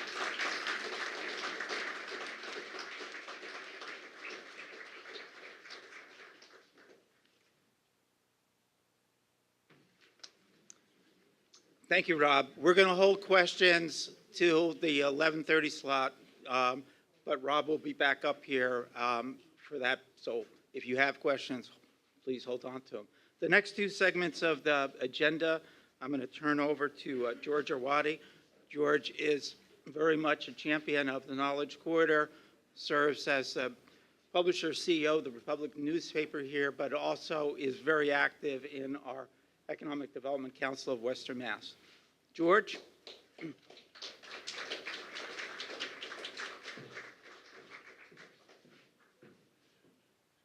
Hello, and speaking for the private sector economic development leadership group here at the EDC, I also want to welcome you to Springfield and Western Massachusetts. I spent the last 40 years of my life working in challenged northern cities in Michigan, New Jersey, and now in Massachusetts. And I can tell you that Springfield is hitting on all burners like no other city like it I know anywhere in the region. And Mayor Sarno, Congressman Neal, the leadership, private and public, should be proud of that. The mayor mentioned high-profile projects like MGM and the huge Chinese rail investment, and you're sitting in one of them. But I just want to mention one other. As an outgrowth of EDC efforts, we have, in the last 3 years, have had 102 little startups within a few blocks of you here in Springfield, across the entire spectrum of the economy. Huge investments. And I can tell you from the perspective of this group, you talk to those people, and they're mostly young people, they care hugely about mass transit. They want to be in a place where they don't need to use their car. So that's maybe a hidden factor on why we should really work hard on rail and bus and the other things we're talking about, because that grassroots small companies they created 400 jobs already.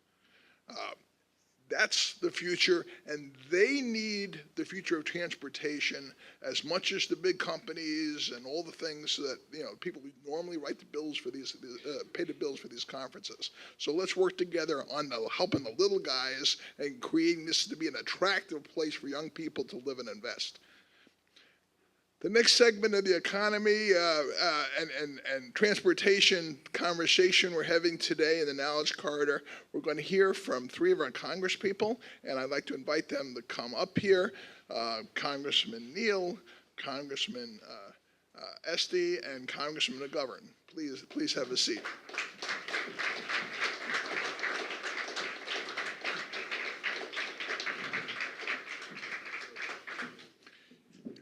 You've already heard from my friend Richie Neal, on the right, former mayor of Springfield, and for a congressman, amazingly visible in this community, and a key player in working with city officials in all the projects that are moving this city forward so well. And along with John, who can't be here, he's on the House Ways and Means Committee. He's a ranking Democrat and a key person on the infrastructure improvements we're all seeking. Congressman Jim McGovern, who's from Worcester, in the middle here, been in Congress since 1996, and he is a ranking Democrat on the infrastructure committee in Congress, and is, I'm sorry, well, all right, I just promoted you. All right, sorry. He's been in Congress since '96, okay? He used to work for the other McGovern. I mean, I'm old enough that I wrote an editorial in favor of George McGovern becoming president when I was like 12 years old. So we appreciate that. The other congressman, Congressman Esty from Connecticut, she hails from Among other things, she represents Newton, and she has performed tremendous leadership on the gun violence issues in Congress. Congressman Esty is the 5th District Congressman, and she is a person involved in invigorating the district's manufacturing tradition and working on infrastructure issues in Congressman. She went to a couple of local schools called Harvard and Yale, and we're very happy to have her here as well. So rather than my blabber at you, let's start. I'm going to start with Congressman Neal and the kind of a big issue that all the folks can address. President Trump, while campaigning, talked about a $1 trillion infrastructure plan that frankly was very popular with the voters. And at this point, we have yet to see legislation involved in that, but there seems to be some level of bipartisan support for that, if there's bipartisan support for anything. And all the things we want to do here in the room around transportation really is very largely dependent upon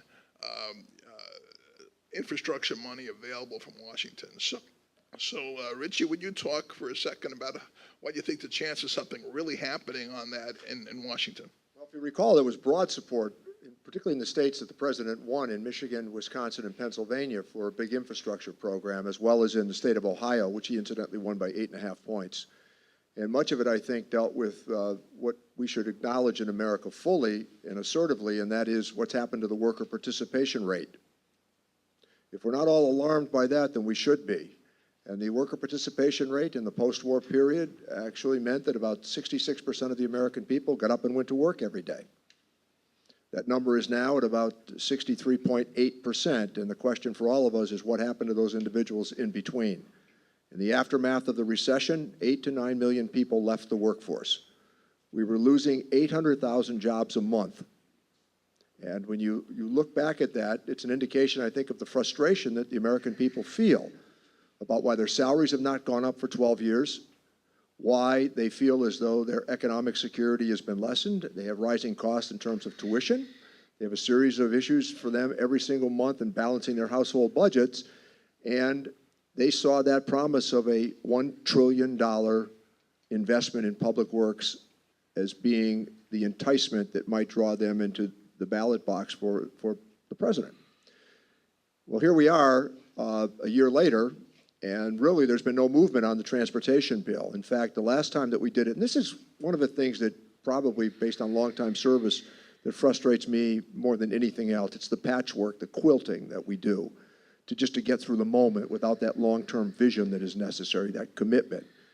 And tens of millions of dollars were taken from the surplus at the Federal Reserve Board to pay for infrastructure. I mean, since when did that ever happen in American history? I mean, one of the nicest parts about transportation for me is to drive on the federal highway system and see that sign that says the Eisenhower National Highway System. But it wasn't just Eisenhower's vision in the 50s.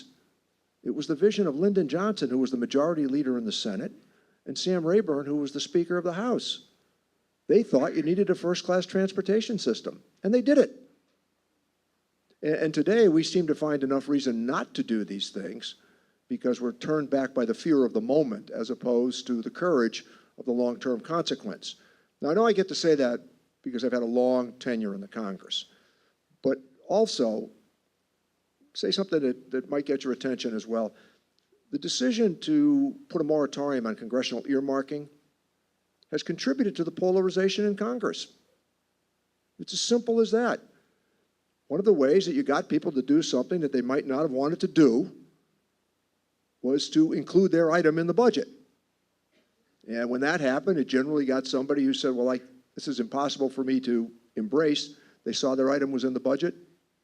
They were for it. And I think that that's a return to the comity that we need to embrace in America as it relates to transportation. And for all of us who have had the experience, I represented much of Worcester County for more than 20 years, all the way to Bellingham, which is in Norfolk County. It's 25 miles outside of Boston. And, the Tufts veterinary school is in Grafton, Massachusetts. And the reason it's in Grafton, Massachusetts is because of rail. So you could use the professoriate from Tufts along with a workforce that might be in southern Worcester County. And for all of us here, Seth Moulton, who's a really bright guy and a member of Congress from the Salem area, he said to me 2 years ago, he was coming out to the Democratic State Convention, and he said, I can't believe what it's like to try to get to Springfield from Boston on a Friday afternoon. Of course, with some private satisfaction. I said, what the hell do you think it's like for us to go to Boston? I mean, and this is what's happened. So anybody who's tried to navigate 84 during the foliage season, forget it. You're lucky to get out here in 6 hours. And I think that that's another indication of why we need to invest in railways, highways, roadways, bridges, airports. And of course, you know, I thought that the decision at Bradley was just ranked the 5th best airport in America. I mean, that's what we should be doing. And for those of us in Western Massachusetts, we're more dependent on Bradley than we are on Logan. So. Congressman McGovern, who started off working for the other McGovern, you know, you're sitting in your district right in the heart of an area that's benefited from rail from Boston to Worcester that was established. I wonder if you could talk a little bit about what Governor Malloy mentioned about, can we prompt the state with federal help to get east-west rail right through Worcester to Springfield, and what are the prospects for that? And is there any way we can, in the long run, look at the federal government for infrastructure support to provide the money to purchase that rail line or to get that going? Mr. McGovern. Well, thank you. And let me just say it's great to be here. I'm happy to be here with my colleague Richie Neal and Elizabeth. We work very closely together on a range of issues, but transportation is obviously one of the key issues, and it's great to be here in this newly renovated Union Station here in Springfield. I want to thank Congressman Neal for his leadership in this. It's almost as nice as Worcester's. But more utilized. Yeah. Well, and it's great to be here with my former colleague John Over, who was the key person in our delegation and in the region on transportation issues for many, many years. And thanks for the shout out to George McGovern. You know, everybody keeps on saying to me in Washington, I was a big supporter of your dad's. And I keep on saying to them, well, thank you. My dad owns a liquor store in Worcester. Keep on supporting him. So, you know, always a little, right. But look, I mean, here's the deal. So I've been in Congress now since I got elected in 1996. And the one thing that I have concluded is that transportation is everything. I mean, transportation is the single most important contributor to economic development. And we've seen that in Worcester. We saved Union Station. A lot of people wanted to tear it down. But we established commuter rail between Worcester and Boston, which was non-existent for many years. And in that area where Union Station was located, it was a pretty economically depressed area. I mean, everything just kind of died.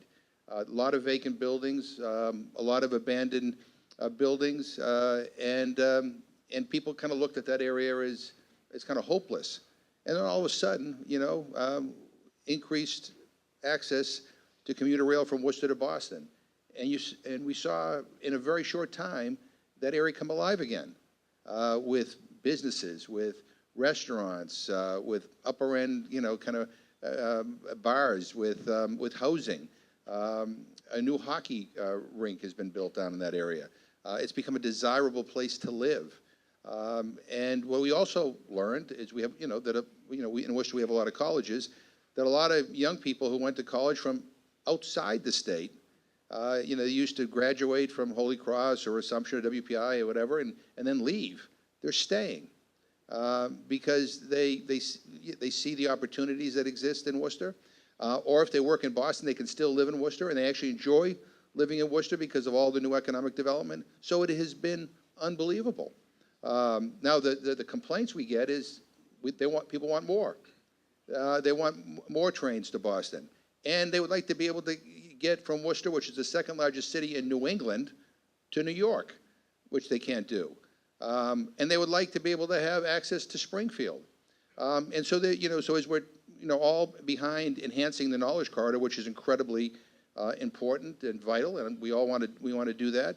But working with our friends, our colleagues in Connecticut, we ought to be pushing both states to be thinking very boldly about a Boston, Worcester, Springfield, Connecticut line, because we all will benefit from it. Not only will we benefit from our states, but and not only these kind of major cities, but a lot of the small towns in between that have been hit that have been hit really hard by the economic recession. Now, the key here is that we need political leadership to actually take this issue on and say, we're going to plan. We're going to move ahead and start talking about some of the difficulties we have in doing this. Some of it is track. CSX owns the track that we would like to utilize. They don't seem to want to work with us on, well, I mean, let's continue to try to work with them, but if not, then we're going to have to build a new track. I mean, we have to do this. And, we just can't say, oh, it's difficult, or there's a bump in the road here, and let's just, forget about it. We ought to be thinking big, not small, but big. Understanding this will not all happen in a matter of months. It's going to take a while, but let's plan it. And on the state level here, this ought to be a priority. And in terms of the money, we're going to fight in Washington to try to, keep Trump's feet to the fire, and maybe he'll keep his promise, or maybe he'll keep one promise anyway. But here's the problem, and it's a problem that we also confront on the state level, but also on the federal level. Everybody wants more transportation. We have bridges in Massachusetts that are older than most of the other states in the country. We have this priority on rail. Same thing in Connecticut. But in Washington, you'll see Democrats and Republicans will say, yeah, we want an infrastructure bill. But then when you say, okay, let's move ahead, and then people realize, well, we have to pay for it, then that's where you lose a lot of Republicans. And that's where we've kind of lost the president. If you can show me how to do this for nothing, I'm all ears. But we need major investments. And we're prepared to go to our constituents and say, we will vote for additional revenues. Because this is important. This is about, we want to be competitive in the decades ahead. This is key. So we will vote for the revenues. And on the state level, the same thing has to happen. If you want this, you're going to have to vote for the revenues. There may be, in Massachusetts, we're going to have this fair share tax coming up on the ballot in 2018. The money goes to education and transportation. I'm going to vote for it. I'm going to campaign for it. But if people don't like that approach, they come up with another one. But we need to have the resources to do this. Otherwise, we're just talking. And we need to have the political courage to go before our constituents and say, this is important, and look, we need you to step up. And I think the support is there publicly. Everywhere I go, every town I represent, every city I represent, people talk about transportation. They talk about the need for a better rail in this state and in this region. So, let's do it. And I'm confident that there's a way there. But we need the political leadership at the state level, and I was happy to hear Governor Malloy. We need it here, too, to not only advocate for, but believe in the East-West Rail, and I hope we'll get it.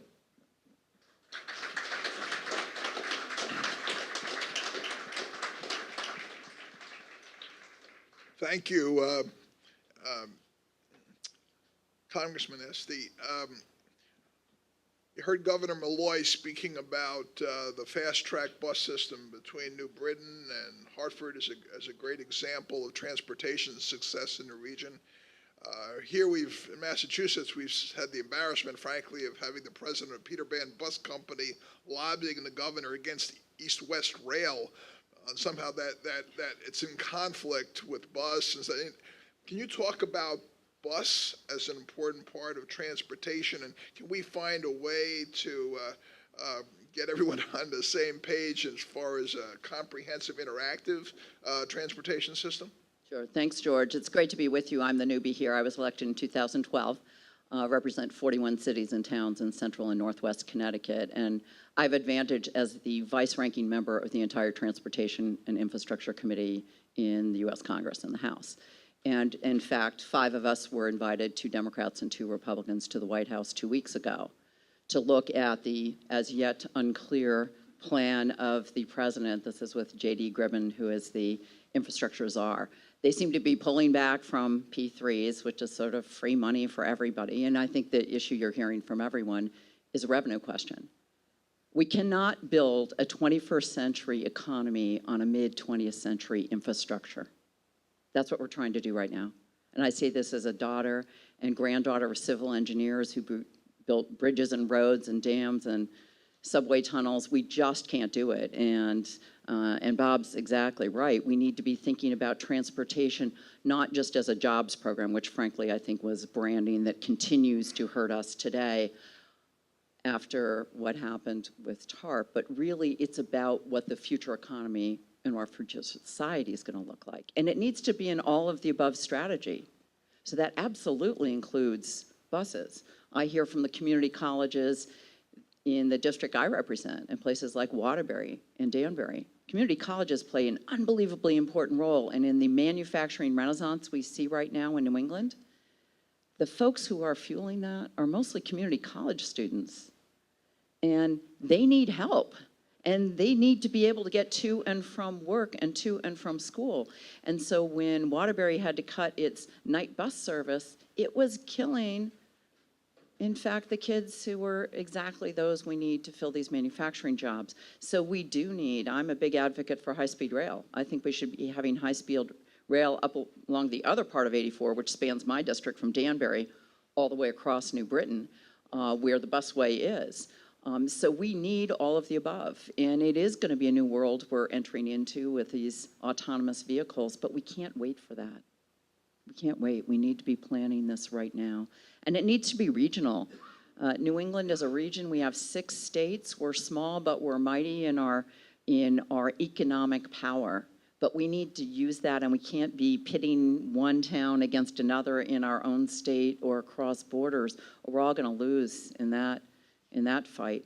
We have these wonderful cities like Springfield and like Worcester and like Waterbury and like New Britain, but we need to invest in those cities. They have great architectural bones. Kids, and I'm mother to 3 of them. I've got a 28-year-old, 25-year-old, and 22-year-old. They actively do not want cars. Young people don't want cars. They want to take buses and subways and trains. That's what they prefer. And frankly, for the seniors in our communities too, they don't want it either. So we really need to be reinvesting in our cities. That is going to fuel our economic growth, and our smaller cities that are still affordable. I was in Boston a couple of weeks ago, and people were telling me about missing their meetings because they drove around so many times they could not find a place to park. That's dysfunctional. But that's a great opportunity for Worcester and a great opportunity for Springfield, so jump right on it. So we do need to be coordinating our efforts, but it is going to take real revenue. And I think Richie's right. We've got to solve that. And what I hear from the businesses in Connecticut, and I know we've got folks from CBIA, my good friend Chris, who I served with in the legislature, and others, people are more than happy to pay for quality and stuff they get that matters. The American people are well past ready to pay for a reinvestment in the infrastructure that created the booming economy of the 50s and 60s, but it is going to take political will and leadership. It cannot be duct tape and baling wire. We need transformative transportation, and that is going to be a lot more transit than what we've had in the past. And we do need to rethink whether we continue to expand the footprints of our highways as we're moving to fleets of autonomous vehicles and a gig economy that is going to be a sharing economy. So I do think we need to be thinking really in smart ways, and you've got one of the best in the country. The Eno Institute is who we go to in Congress to get transportation advice, so hats off to you for getting some of the best in the country to advise us on what we need to do. But we need the business community to be joining hands with us and making that case. This is exactly the sort of infrastructure we need. Otherwise, we can't build the economy of the future. And transit in all forms has to be part of that. Buses, rail, access to airports. I mean, how Bradley got built in a place you do not have rail access is lunatic. You've got, you've got Yale there. Those kids, I mean, my kids wanted to take the train up and they couldn't. And we need to fix some of those problems, and we can connect. And to Bob's point, the last mile, this transit last mile is a really big deal. We need to be working with the freight rail to connect them to the ports and actually take some of that pressure off of the highways, which we all drive on. And yes, the leaf peeping season is here. So it is slow on 84 and everywhere else. But we have a lot of opportunity to do better, and that's the last thing I'd say. If we get this right for our region, we are poised to take off because we are the knowledge corridor. Connecticut is an education state, and so is Massachusetts. And that is our greatest strength, our people, and we need to connect our people to where the jobs are and grow more of those jobs. And that's what transportation ought to be about, that connection of people to jobs and jobs to people.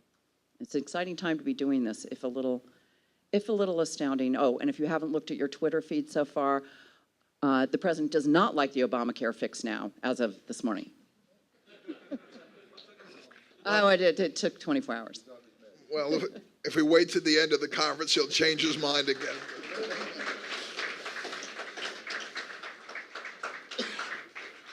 Picking up on what Congressman Esty mentioned on the autonomous vehicles, driverless cars, huge area for potential federal regulation or investment. Some people think that in the long run we'll reduce our infrastructure needs by having cars moving much more efficiently and quicker on the roads that already exist. On the other hand, some people think that there's some potential for revenue there, taxing batteries, whatever, to make up for the decline in fossil fuels. Go back to Richie. What do you see as a federal role in regulating, taxing, encouraging, developing these kinds of transportation? Just a quick assessment of that is I think that there is some revenue out there in those investments, and that's how it should be treated. It's an investment, and there will be revenue that will be derived from the treatment. But it gets back to one of the age-old issues, and I think that Elizabeth, Jim, and myself would share the same frustration. The same people who will say to us in one breath, we're all in on renewable energy, will then resist the turbine that's going to be built nearby. Then we'll resist what has to be done with fuel taxes. Then we'll resist what has to be done with the fossils. Now, let me say, as the one who carries the wind production credit, if you take away the wind production credit, wind pretty much collapses. We're not there yet. So it's going to take what President Obama used to correctly say, all of the above. And the resistance now that comes to anything that you try to do with the renewables mistreats what's in the tax code. So use the tax code for incenting, for sure. But at the same time, acknowledge that we still run into a lot of complicated matters when it comes to raising revenue. Example, we have not raised the gas tax since 1993. 1993. And years ago, gas was going for $1.89 a gallon in America. So I think that we've missed a lot of opportunities on the revenue side, but the understanding is that I think the old art form of negotiating has to go back to the top of the agenda rather than the constant intransigence of people who begin the conversation with no, and they end the conversation with no. Jim, you want to take on autonomous vehicles? Yeah, I mean, I think Richie kind of basically said it perfectly, and I think that we're going to have. I mean, as things change, we're going to have to reassess how we get revenues. I mean, this is a moving target, and we're going to have to see how fast we move. But there'll always be infrastructure needs, and we're going to need to have a steady source of revenue, no matter what direction we move in. I'm part of a group called the Problem Solvers Caucus. There are 47 House members, 24 Democrats, 23 Republicans, and I'm now the co-chair of the Democratic co-chair of an infrastructure working group. And this is one of the things we're really going to turn our attention to is possible proposals to fund infrastructure that Republicans and Democrats will agree to. Because what we've historically done has been a user fee, and the user fee has been the gas tax. Well, our colleague Tom Massey is wealthy enough to drive a Tesla. He plugs it into the Cannon house garage. He pays not a cent towards the use of the highways. UPS has all natural gas vehicles. They're not paying a cent towards the use of the highways. So play this out where we're going. So in addition to vehicles being way more efficient than they used to be, we're collecting less. We didn't index the gas tax, which was a huge mistake. Whatever we do, and I will tell you one of the things I'll be arguing for, whatever we do, please do not continue to make members of Congress to vote to raise things as costs go up. The purchasing power of the gas tax has dropped by over 40%, which is part of our problem. So ultimately, we're going to have to look at things like vehicles miles traveled. There are a lot of different things we're looking at. Some states are doing really interesting things. Oregon is doing vehicle miles traveled, but you can pay, if you don't want to be tracked for privacy reasons, you can pay a little bit more and you get to drive ever much you want. No one's going to keep track of what you're doing. Most of our kids say, fine, Google knows everything about me anyway. They can know where I'm going all the time. Wait till they get a little bit older. They may change their minds.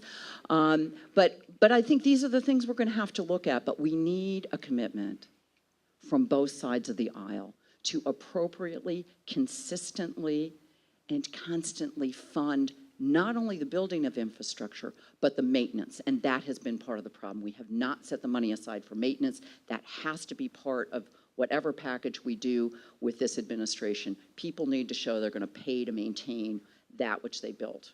And that we haven't done well enough. And the political will is always much more to build and do the ribbon cutting than it is to do, gee, we're going to grind and repave. Not nearly as exciting, but very necessary. Thank you. I think I'll go through one more time and give you a chance to each share your ideas on how the region, Connecticut and Massachusetts, can work together more often to enhance the region's economy, not necessarily just transportation, but across other segments.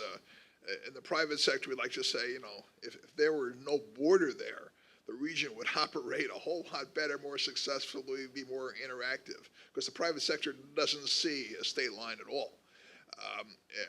From your perspective, how can we work together more effectively as Connecticut and Massachusetts to make this a better place for everybody? Well, I think the question is particularly important because of the work that Tim and others have done in the Knowledge Corridor, and seeing the Hartford region as a real partner to the Pioneer Valley and to Western Massachusetts, I think, has always kind of been on the back burner because we always look to Boston. And I think that the work that they've done advocating on behalf of the Knowledge Corridor is really important to all of us. And I also think that the airport is really a regional airport. And I, for example, will do one small thing. If somebody announces that we're now arriving at Bradley International Airport in Hartford, I always use the opportunity getting off the plane to say, you mean the Hartford-Springfield Regional Airport? Because that's its technical title. And I think that that reminds us of the role that this integrated economy plays for all of us. We're getting ready for probably the most vigorous debate that we've had on the tax code since 1986. And this is going to be, we're going to be a long slog, and we're going to really go at it pretty good now for the next 3 or 4 months. And the president frequently will interchangeably say tax reform and then tax cuts. Now, if we're going to put things on the table for negotiation and discussion, we need to have a full throttle conversation about the investment in human capital. And what I spoke about earlier in my comments about the lack of an alignment between our prepared students and the jobs that are now wanting, shame on all of us. And when you consider that, I often will hear people in politics get up and say, well, globalization is a bad thing, it's going to go away. All you have to do is watch your children or your grandchildren with a phone. What they can access, what the staffers that I have that are in their 20s can do for me with a simple question. I asked somebody recently, I said, give me, if you could get for me, what revenue has been in terms of percent of GDP since the post-war norm. I was waiting for a study that was going to come back with 4 or 5 pages. Somebody in the room pulled up their phone and gave me the numbers. So this idea that globalization is going to retreat, that technology is going to retreat, it's not going to happen. Technology is also fueling the problem that we're having with greater efficiencies, largely because in the aftermath of the recession, employers that got used to doing X amount of work with X number of employees, they're not going to hire anybody more than they need. So to be hired, you're going to need a better skill set, something that they're going to need. And the other part of it is, I might say this as well, and I just say this because it's created downward pressure on wages, the decline of unionism in America. On this Labor Day, 6.5% of the private sector in America is now organized. During the New Deal, 1/3 of the American people were organized. So there's been this downward pressure on wages, globalization, skill set, technology, and by the use of temp workers. So we need to see ourselves in alignment with what's going to be available and to embrace with enthusiasm the new skills that are going to be necessary for the modern economy. And much of it, and I'll just close quickly on this note. I don't know how many of you saw the story recently of the success of the expansion of the Panama Canal. That's an extraordinary story for what American presidents like Teddy Roosevelt foresaw. So we've now doubled the size of the Panama Canal to double the size of the cargo tankers that are going to come through the Panama Canal. And by the way, where are they coming? Up the East Coast. So in the Port of Boston, which is currently awaiting the expenditure of $1 billion for dredging, it's to accommodate those tankers. So internationalism is not going to be reversed and it's not going to be declined. We need to figure out how to manage it. And while the governor mentioned earlier the new submarines at Electric Boat, I mean, 16,000 people are going to be hired there. They're going to need housing and they're going to need places to recreate.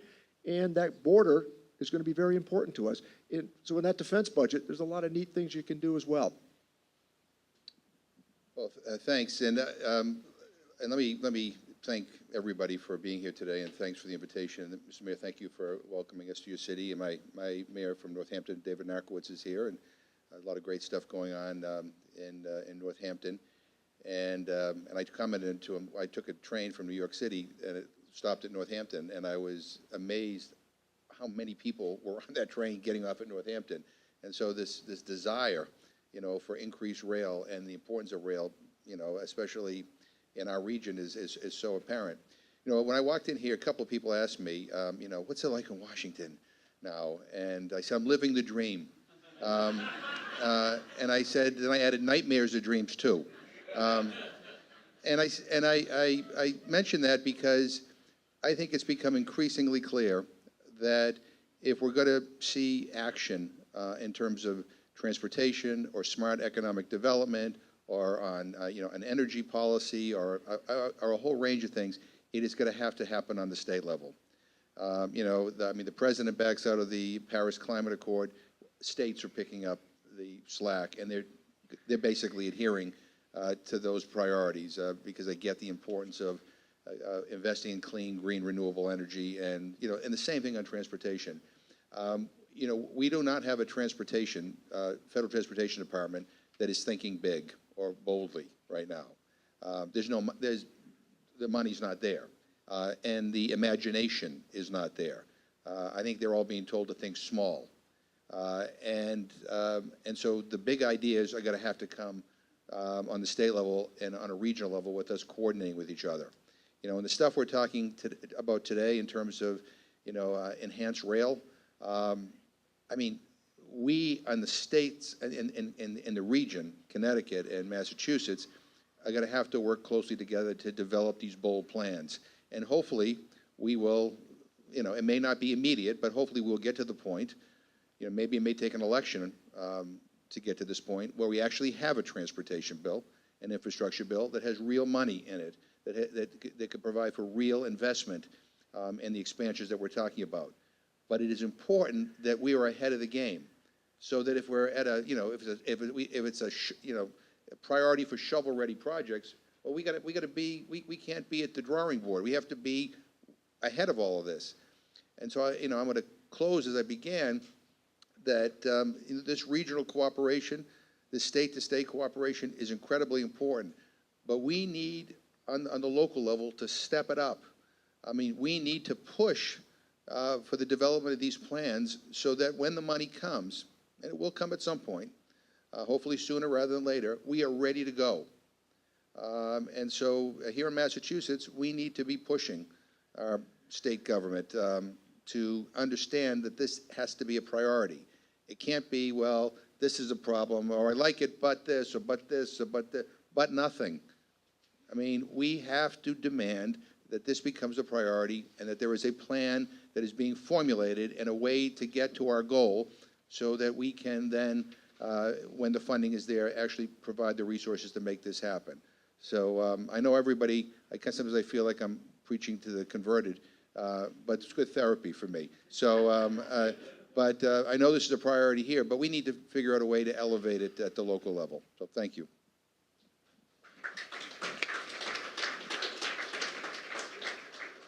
I would say you have exactly the right idea with the Knowledge Corridor, because again, the most important asset any town or city or state or country has is its people. We're never going to be low cost, folks. We're not. We should be striving to be highest value. And to be high value added, that means to continue to invest in our schools at every single level and make sure that all of our kids, no matter what zip code they live in, get a great education.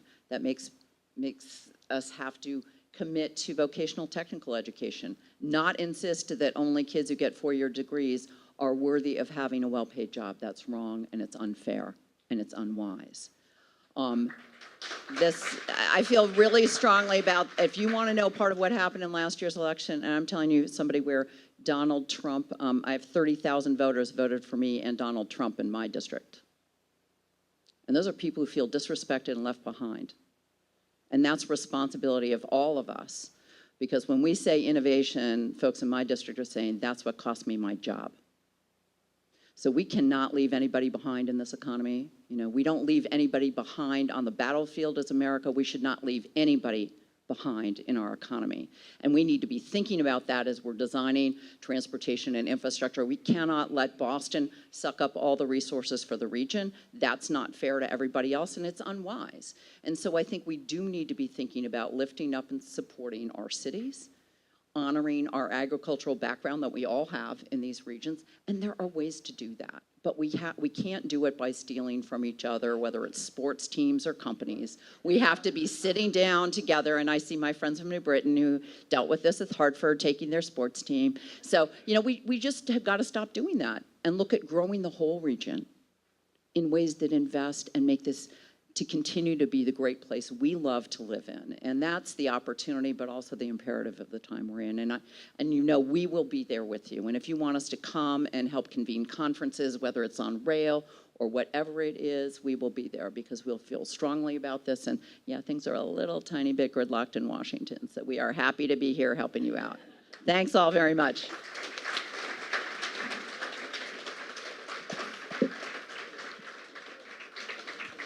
Please join me in thanking our panelists for their work in Congress and their words today.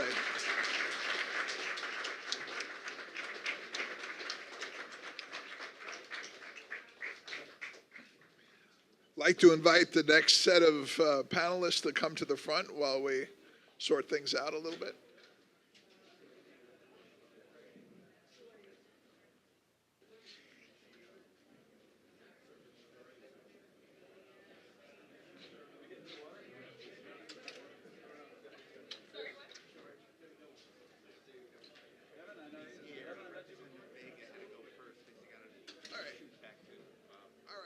I'll start with him. Let's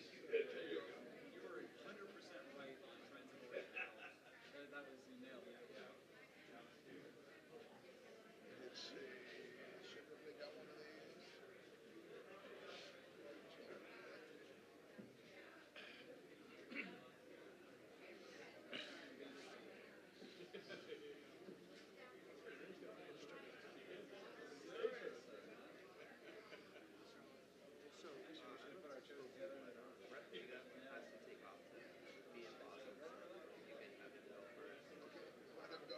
Say something to run. Tell him, yeah, he can boogie after that. That'd be great. All right. And that's him right there.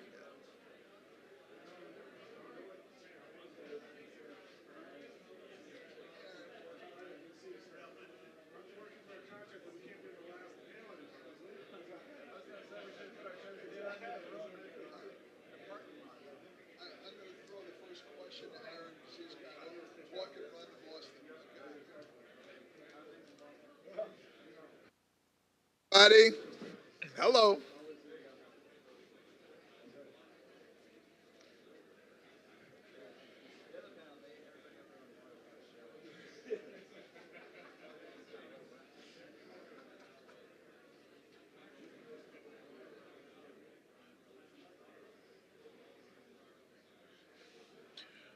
Okay, everybody, we're going to get started with the next panel, where we're taking stock of the key transportation investments fueling the Knowledge Corridor's economic program. And we have four fantastic panelists here, and I'd like to introduce them briefly and get started. Starting on the far right, we have Kevin Kennedy, who's the Chief Economic Development Officer for the City of Springfield, and frankly, the incredibly hardworking guy behind this particular project. He's been in the Chief Development role for the city since 2011. Before that, he was on the staff of somebody named Richie Neal, so he's been working on these his whole life. That's Kevin Kennedy. To Kevin's left is Representative Aaron Vega from Holyoke, one of our really bright members of our House delegation.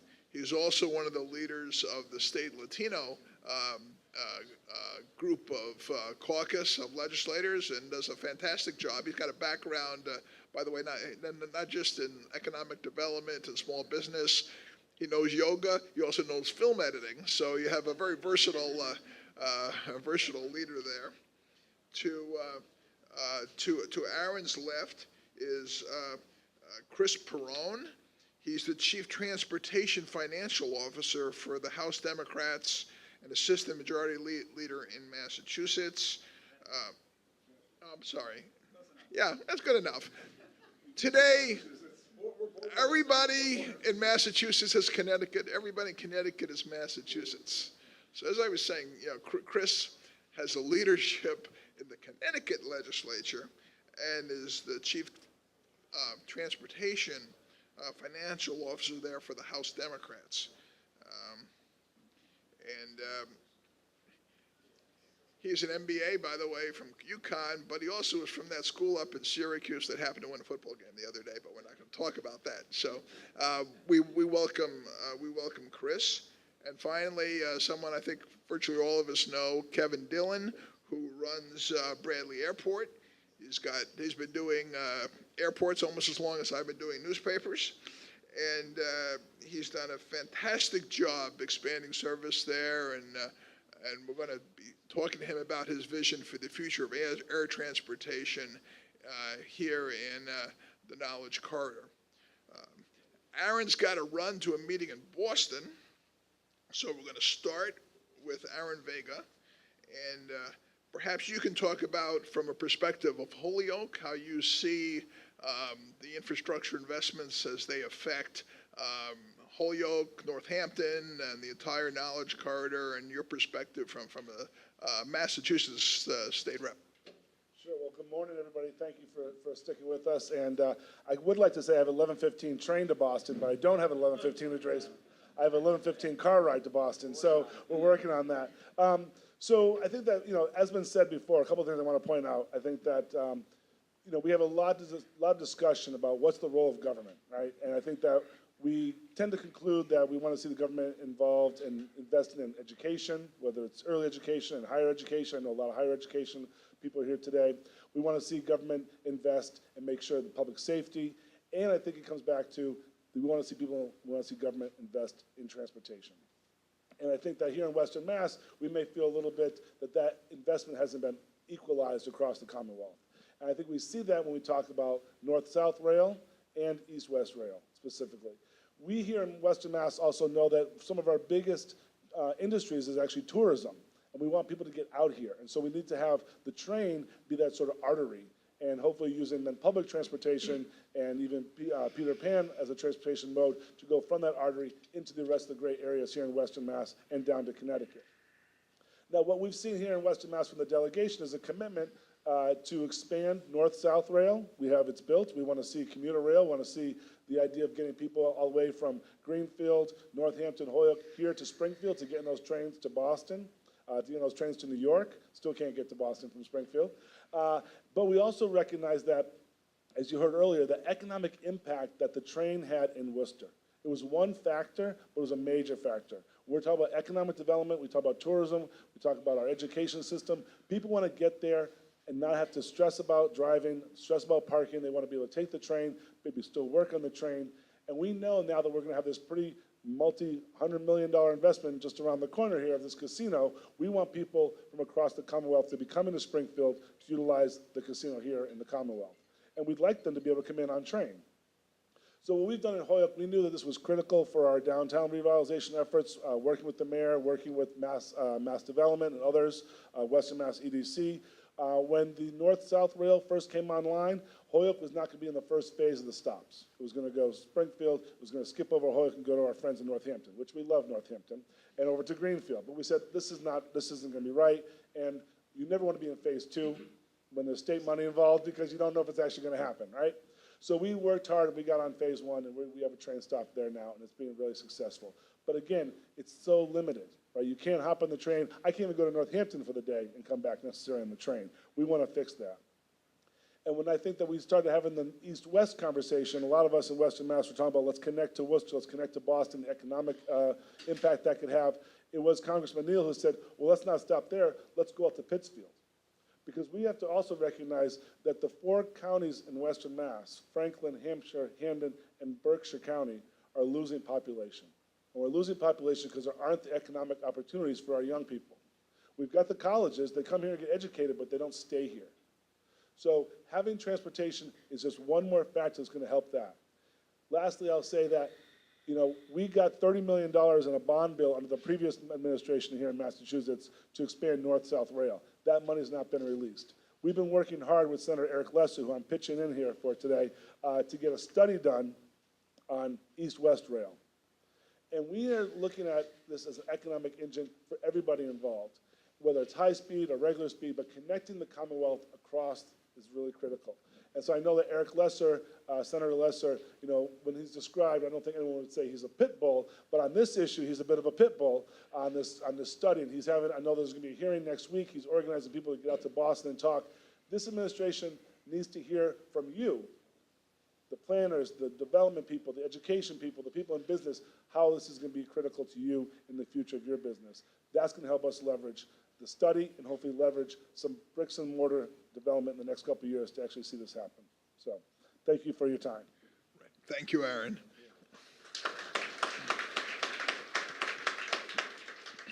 Maybe we'll go to Chris next and get the perspective from Aaron's counterpart over in the Connecticut legislature. We spent, Aaron was just talking about east-west rail. From a Connecticut perspective, how helpful or useful or important is it to you to get that connection from Boston over to Springfield and the north-south corridor? Thank you very much for the question, and thank you for everybody for coming here. It's great to actually see everybody here because this level of engagement is actually, in 100 years could be responsible for why New England is competitive going forward. I sit on, in addition to what I'm doing in the legislature, I chair the task force for state and local taxation for a national conference of state legislatures.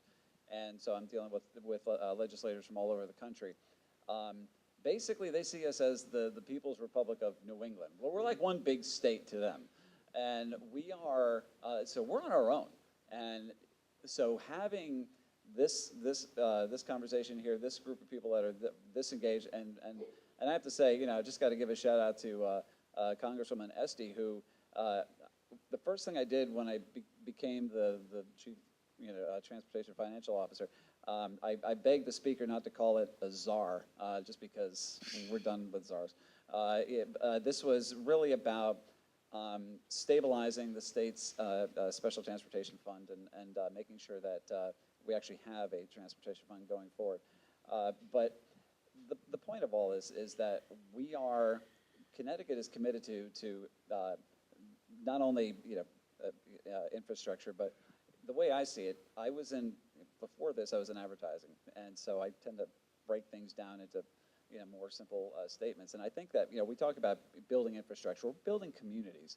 Think about like that logo behind me. To me, it looks like a river. And you think about how the country was founded. We built our society along rivers and bodies of water because they're the transportation corridors. And economies grew out of that. It's the same thing with transportation. It's transit-oriented development. It's planning and sticking with those plans. One of the things I've said about Connecticut is one of the things we're consistent about is our inconsistency. We would put programs in place, and then one governor would come along and then pull the plug on it. Governor Malloy was here, and he talked about pit bulls. The guy has been just fighting tooth and nail for the last 8 years to try to put in statute not only let's go CT, but to do what we can to frankly find a way to pay for it, and that's the whole toll issue. So the more we get our house in order in Connecticut, the better this man's life becomes, the better the economy for Massachusetts becomes. And I feel like the first thing I did, one of the first things I did in this job was try to change the culture in the state of Connecticut, because a lot of the transportation decisions had like a DOT focus, and the legislators didn't really even, they knew it was happening in their district, but there was a disconnect. So the first thing I did was I brought, in our caucus, and then the Republicans also went down, I brought everybody down to the DOT so they could see what they actually do. So we sent everybody down, we set up kiosks, so all the legislators could go to the kiosks, type in their districts, and find out all the bridge projects, all the road projects, all the stuff that was made, and just try to make this thing real for it. So they had some buy-in, some ownership. So to the guy that asked the question, 3 hours ago, to Governor Malloy, like, what are you doing to educate folks? The DOT budget is somewhere around, $2 billion. I think we spent $500,000 on marketing, which as an ag guy is horrifying. But, it's got to be, the legislature has to own this. We have to create a transportation culture within the legislature. And I think that actually is one of the things that helps us. So to tie this all together, it's having an engaged legislature, having committed people in leadership, and having events like this so we understand each other, and then get feedback from you. So, okay. Thank you, Chris. I could go on. That's all right. You'll have a chance in a minute. Next, let's hear from Kevin Dillon. I'm a major user of his Bradley Airport pretty much every week, and I'll bet every single person in this room, either individually or certainly through your organizations, care a lot about the quality of air service here. And Kevin, everybody will be interested in, what's the situation for future expansion of service at Bradley, and how can we help you? Thanks for the question, George, and good morning. Greetings from Hartford, Springfield, Bradley Airport. So pleased to, better known as the 5th best airport in the country now. There you go, absolutely. But thank you all for giving me some opportunity here today to tell you a little bit about what's happening at Bradley. And as the Airport Authority, we continue to focus on the 3 major goals that we set out from day one. And that's really service development, customer service improvement, and enhancing our ability to serve as an economic engine for the overall region. So I'll just spend a minute on each one of those goals as to where we stand right now. And in terms of service development, that really continues to be the most important aspect of what we're doing at the airport, because when you think it through, everything good for the airport, good for the region, flows from a healthy airline route structure. That's generating passengers, which utilized area businesses on airport businesses, makes the airport successful. It's generating revenue for us so that we can do all of the improvements that we're looking to do at Bradley Airport. So we do have a major focus there. When the Airport Authority first came into place, we really focused on the reestablishment of 2 levels of service. First and foremost, transatlantic service, and then transcontinental service. And very pleased to say that we've been very successful in both regards. In fact, just a couple of weeks ago, we celebrated the first anniversary of Aer Lingus service at the airport, That's been a major enhancement for Bradley Airport. It's really put us on the map. It's drawn the attention of a lot of other airlines. Aer Lingus has had great load factors. The number of people flying during the spring and the summer was great. The issue now is to focus on those winter months when air travel becomes a little bit more leaner. And that's why we reach out very heavily to the business community, because it's the business community that will continue to make that route successful. But having Aer Lingus there, the thing that we try to get folks to focus on is the advantages of the pre-clearance on that service. There's very few areas in Europe that you can get pre-clearance service returning to the U.S., and Dublin happens to be one of them. So we ask people to focus on that. We ask people to focus also on the connectivity of that route, because it's more than just Dublin service. It's connectivity to all of Europe. When we cut the deal with Aer Lingus to come in, we arranged for 26 flights to connect into this flight. So we're serving 26 major European cities. So instead of having to connect through congested Heathrow, we ask you to utilize the service for all of your transatlantic needs. Aer Lingus also led to the start of Norwegian service. Norwegian now provides service to Edinburgh. That's very exciting for us. Norwegian, as a low-fare carrier, represents a lot of opportunity for international growth at Bradley Airport. But we're not forgetting about the domestic side of the house. As I said, we now have the transcontinental service into LAX via American Airlines. That's a very, very successful service. Over the summer, we started San Francisco service via United. That started seasonal, but they had a very, very good summer, and we're expecting them to go year-round on that service. We continue to work with them on that. We're also focused on other cities on the West Coast. The next target we have is Seattle. We think that's a logical connection for us because of the aerospace industry connection between this area and Seattle. But we're also focused on getting Phoenix, Milwaukee, Austin, Nashville, and Jacksonville service. Those really round out the top domestic cities that we're looking for. But one of the exciting things that happened in terms of route structure for us this past year was the start of Spirit Airlines at the airport. That was a missing piece to our domestic menu. Many of you know Spirit is an ultra-low-fare carrier.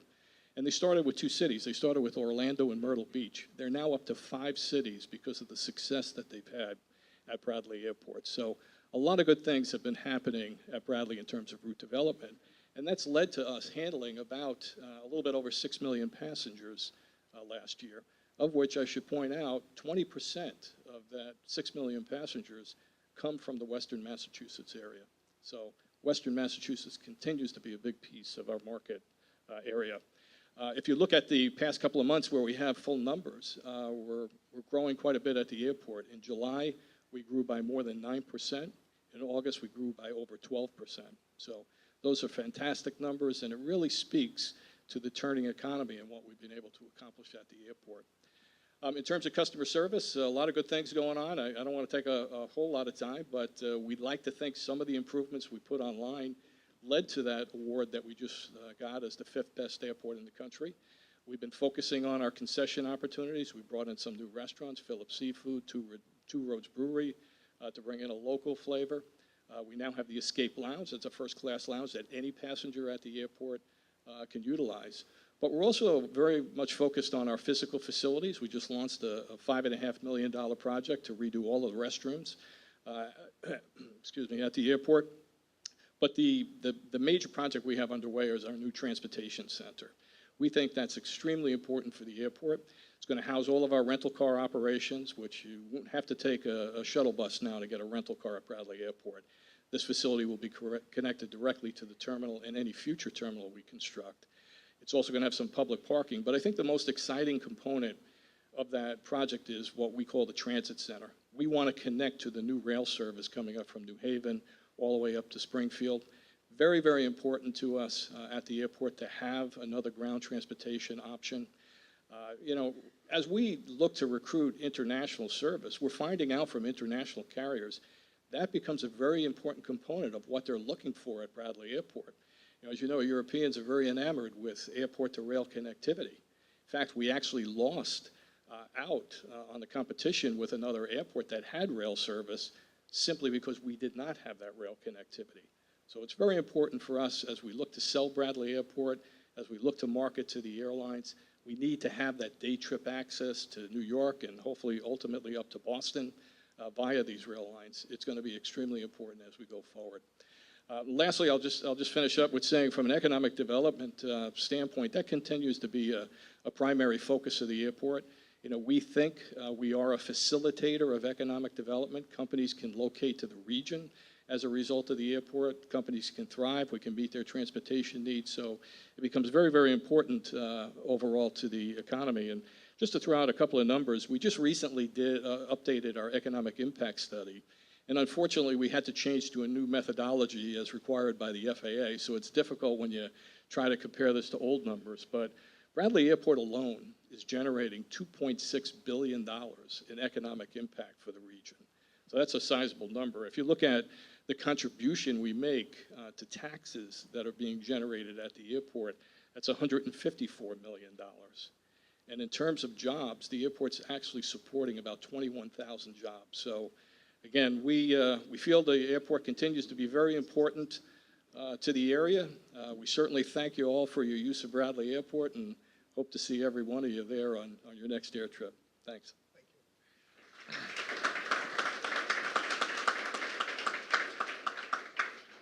I think Chris wants to add something to what Kevin just said. Well, yeah, basically, I forgot to mention it, but he reminded me. It's the idea that the train isn't connected directly to the airport. I mean, they're doing a great job at connecting now with ground service between Bradley and Hartford, but when the train doesn't connect to it, to me, it's like an unforced error. So Connecticut has to get better at making sure, like planning ahead, that we don't do this. Because you look at LaGuardia, it's like the day after the Battle of Antietam. It's just,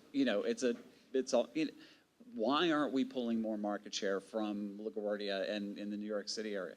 So I don't want to take any more of your time, but I just had to get that off my chest. Well, then. 1, 2. Okay, we'll go to the other Kevin now, back to Kevin Kennedy. In addition to his role with the city, Kevin's been a long-standing board member trustee at the Basketball Hall of Fame across the way here. He's going to shift a little bit and talk about the softer side of economic development and how transportation affects it. There's a lot of soft stuff going on here. The Basketball Hall of Fame is like, I don't know, $50 million improvement expansion project about to be underway. We just opened the new Dr. Seuss museum right up the hill here. Obviously, MGM is a huge tourist economic driver. How do you see that piece of economic development, how transportation may play into that, Kevin? Thank you, George, and welcome everybody here. Maybe before I get to that, let me just tell you where you're sitting. You're sitting on the mezzanine level of our $95 million rehabilitated Union Station. The rest of the commercial space in this building has 18-foot ceilings and lots of windows. So if anybody's interested in renting, we have a little bit more space upstairs. The rest of the building, there's 377 parking spots here in the garage right to our west. There are 27 bus berths, and the whole first floor is completely rented. The Pioneer Valley Transit Authority is here, and Peter Pan Bus Lines is also here and occupying the 27 bus berths. It was a project funded by the city, the state, MassDOT, and then I see Astrid Glenn is back there somewhere, the rail administrator for the Commonwealth, and the federal government. And frankly, I was around with working for Mayor Neal when we took the building back in 1988. So it's been a fairly long slog, and I've had an awful lot of advice and bosses along the way. But we're very happy that you're here.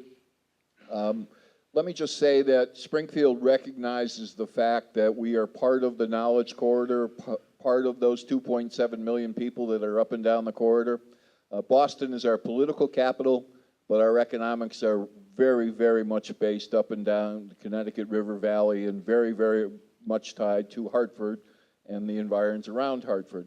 When my grandfather's family came here from Ireland off the boat, half of them came to Springfield and half of them went to East Hartford with the goal to get to West Hartford.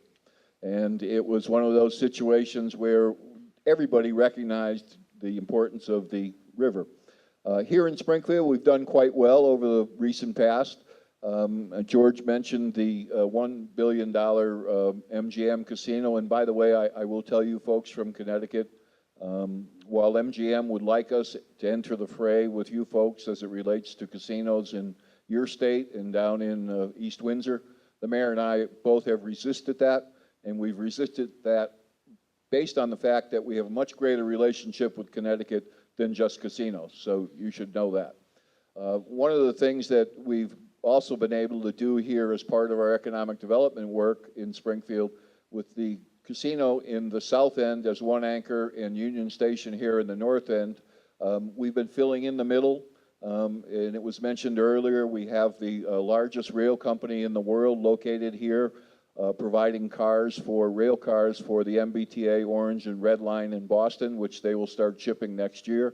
And that's the China Railway Rolling Stock Corporation, better known as CRRC. They also have business in Los Angeles, Philadelphia, and they are chasing more in Atlanta and other areas in the country.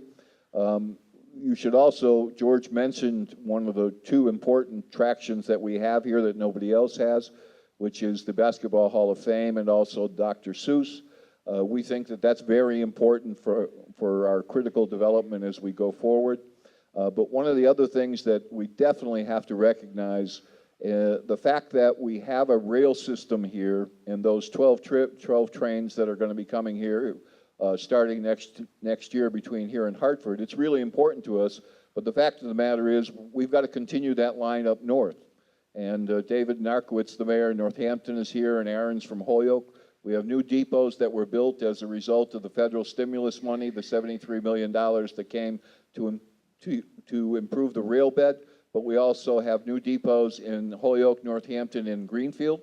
And the single best thing that can happen to Springfield moving forward, along with all the other things that we have going for us, is to get some engines and some rail cars and complete that link to the north of us. The other thing that we have here in Springfield that we really haven't taken advantage of or publicized too much, we have 12 megawatts of solar power here on the Eversource side, and we are their largest supplier of clean, green solar energy in the state of Massachusetts. So we've tried to move Springfield in a whole bunch of different ways, and we think that we've made a lot of progress. But again, what we really need to continue that progress is that link to our friends from the north, because part of what's happening here in Springfield is as MGM comes to open next September, we will be evolving to much more of an entertainment economy. The fact of the matter is MGM is 62% of their revenues are on the entertainment side. Only 38% are on the gaming side. They are a world-class entertainment organization. When you think of MGM, you don't think regional or you don't think small. You think national and international type things. And they are going to be bringing, by contract, they have to bring 12 events annually into Springfield. They have also taken over running our Mass Mutual Center. So you're going to see an awful lot of more entertainment options coming to Springfield. We need to be able to get people in and out of Springfield. Entertainment goes beyond borders, it goes beyond state borders, it goes beyond city borders. And in order for us to capitalize on what our opportunity is, we've got to have more and better transportation.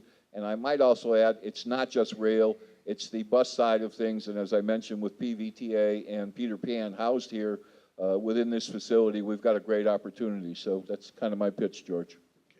Thank you, Kevin. Turn it to Chris now for maybe a broader knowledge Carter type question. It's been mentioned the slots parlor on the border. Some folks over here kind of perceive that as sort of a hostile act of Connecticut versus Massachusetts, and kind of decided to take the higher road on that. And just recently, the Economic Development Group here signed on supporting the Connecticut site for the Amazon project, for example, because we recognize that what's good for Connecticut is good for us. And I mean, are there ways that we can build a friendlier, closer relationship between the two states so we don't end up having spitball fights? Oh yeah, I'd love to get a giant eraser and just erase the border. There's a look. I think that as we become more global, I mean, you talk about Amazon dropping, the kind of facility that they're talking about putting here.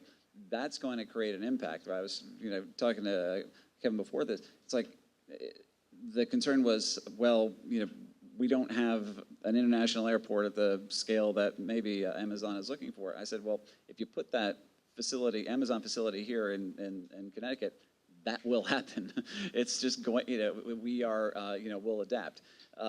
So it really is, I frankly think that we need to look for the kinds of, not only projects where we can work together, but, going forward, how can we, basically, use our strengths. Like for example, several years ago, when Massachusetts went really, heavy into life sciences and that kind of thing, it was, it's working well for the state of Massachusetts.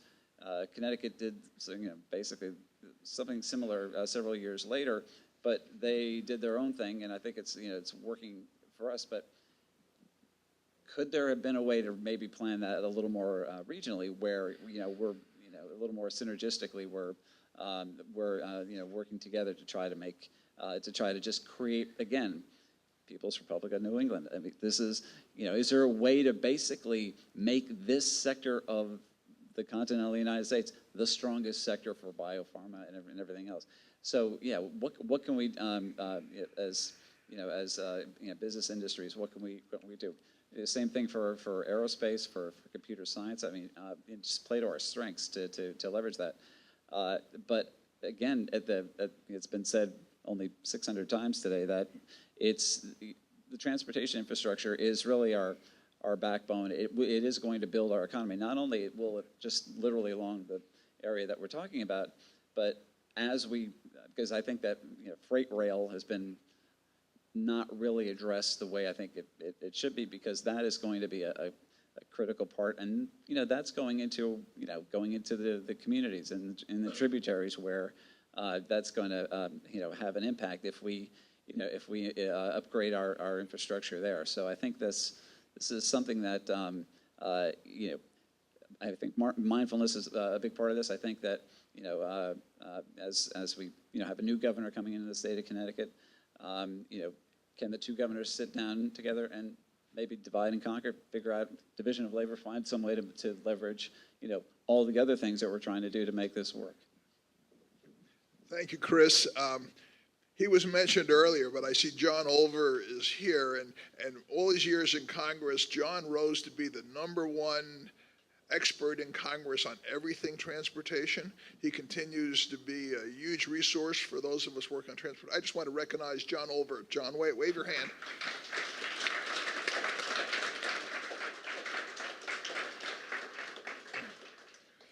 We're going to just do one question up here, and then I'm going to turn it back to Tim for Q&A.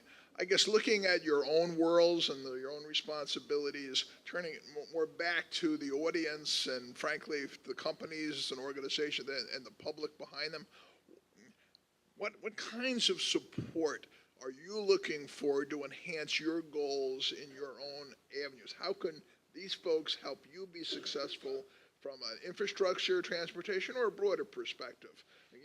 Kevin, how can we help you be more successful? Sure, good question. And at the airport, as I said earlier, we rely very, very heavily on the business community. Right? When we approach airlines and we talk about route development at the airport, we have to put together a pro forma that shows business connectivity to other parts of the country, other parts of the world. We have to demonstrate that those trips are here.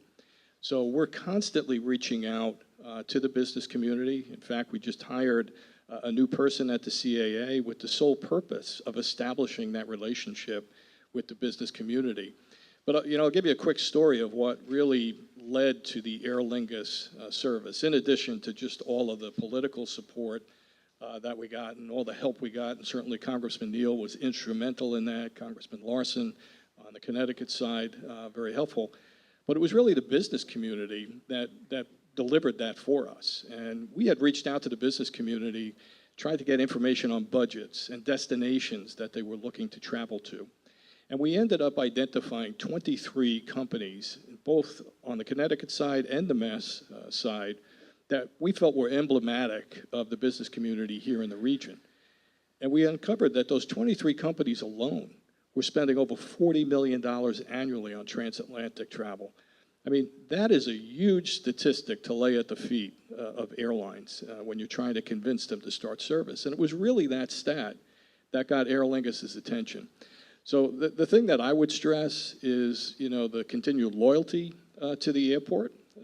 Sometimes we don't have the most convenient schedule, but I'm going to still ask you to use Bradley, right? Because if I don't demonstrate that utilization of the airport, if we continue to demonstrate that people are willing to go up to Boston or down to New York, it's going to be very difficult for us to attract the service. So it really does come down to that loyalty and that business community relationship for us.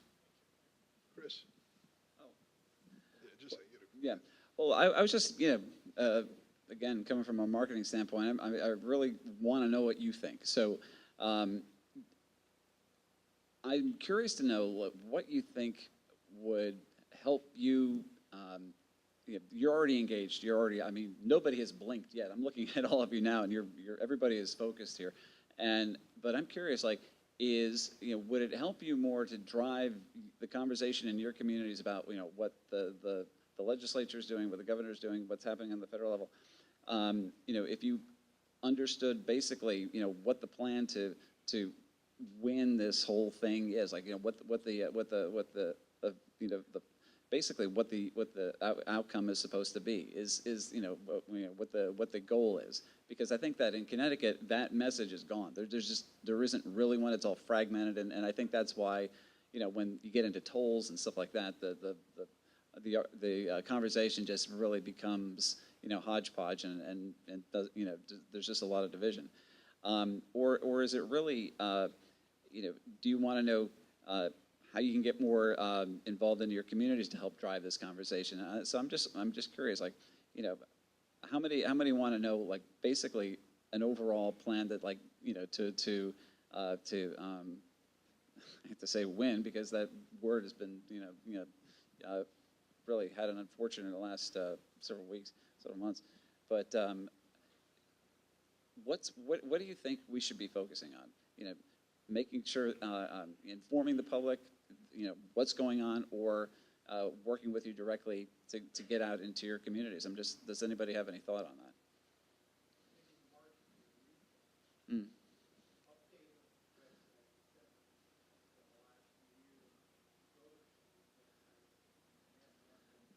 Well, okay, so, because that's something I actually been working on in Connecticut. So, for example, because I think prioritizing projects is a big deal, because you're talking about regional impacts. You're spending $200 or $300 million. What kind of impact is that going to make? So, working with the local leaders, and basically marketing it so you build support. So that's the kind of thing that you're talking about. Okay, thank you.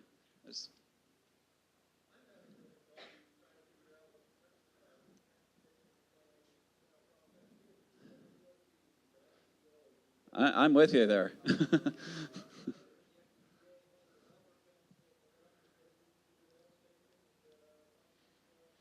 That's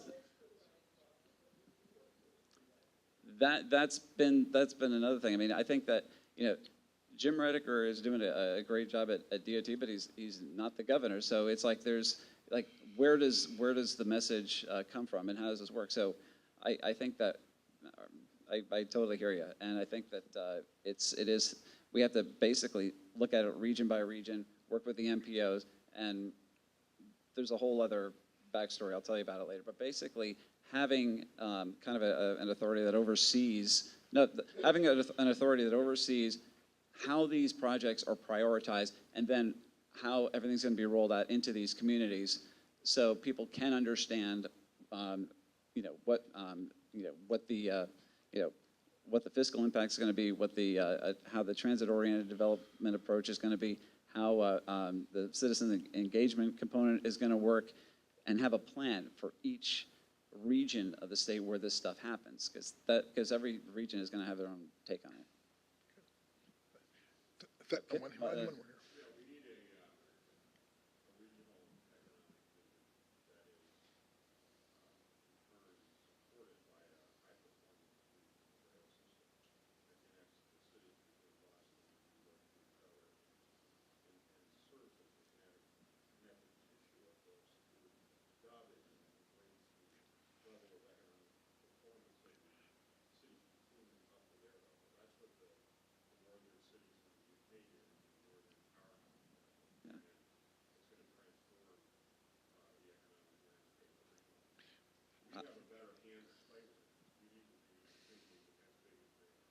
I'll take a look at it. Thanks, Skip. I appreciate it. Yeah, that was an advocate down here for a regional economic vision tied to transportation, looking at what happened in the northern UK. For those of you who couldn't hear it in the back. And if I might, I mean, the NPOs do have in the COGS, they do have these approaches. But I think that we got to step it up and make it more useful. Okay, I don't want to take your time. All right, back to you.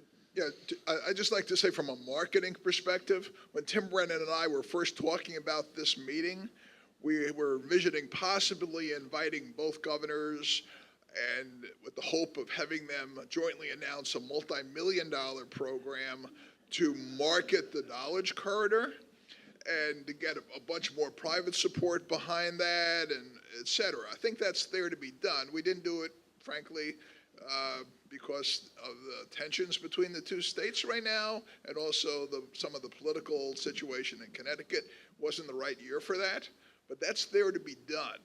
They have a vision and a plan to market it, so we help, Kevin compete against LaGuardia and Logan, and to help get the infrastructure investment. So I think that's there to be done, and we might want your help to do that. All right. I'm going to leave the last word to Kevin Kennedy. He's our host here. So, Kevin, you're on. I guess to follow up on that last pitch or that last question, frankly, no individual or no organization by themselves can move big policy questions. You need to form partnerships and coalitions and things of that type. In Springfield, one of the things that we tried to do to get us moving 6 years ago was to create those partnerships. And frankly, one of the best partnerships we had was with the Springfield newspapers, and George and his organization were very helpful in getting the word out of what we were doing here. When we were going down the road of selecting the casino for Springfield, the Springfield Chamber of Commerce was a great partner. You can't do these things on a small basis. They have to be handled on a much larger type of a basis. And in order to do that, that's why this Knowledge Corridor concept probably is the vehicle that we could use to move the region. It's the only thing I think that exists right now on a regional basis and crosses state lines and city lines in order to get certain things done. Thank you very much. Let's have some applause for our panelists here.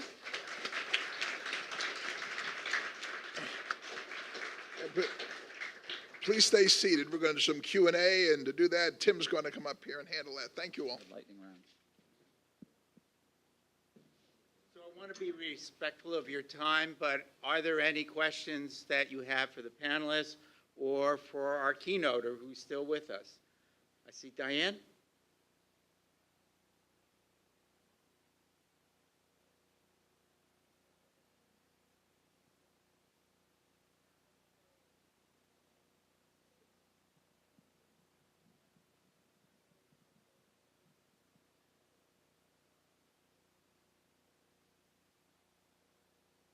Well, I think I'll take a pass at that in the sense that we have the moniker Knowledge Corridor because of all the higher education institutions. Those are the two flagships. They had a presence actually here today, and not necessarily a speaking role, but we think that one of the key assets up and down from New Haven to Greenfield is robust higher education facilities. So brain power and talent is something that we would definitely count as one of our premier assets. But to that point, putting them in the same room, going through the looking at the challenges that not only each state faces, but that a region faces, and maybe looking for ways to actually synergistically, combine some of these elements together to improve how this region is competitive. I think I'm all for getting people in the same room. So I think that it should be looked at again and probably done again. Yes, ma'am.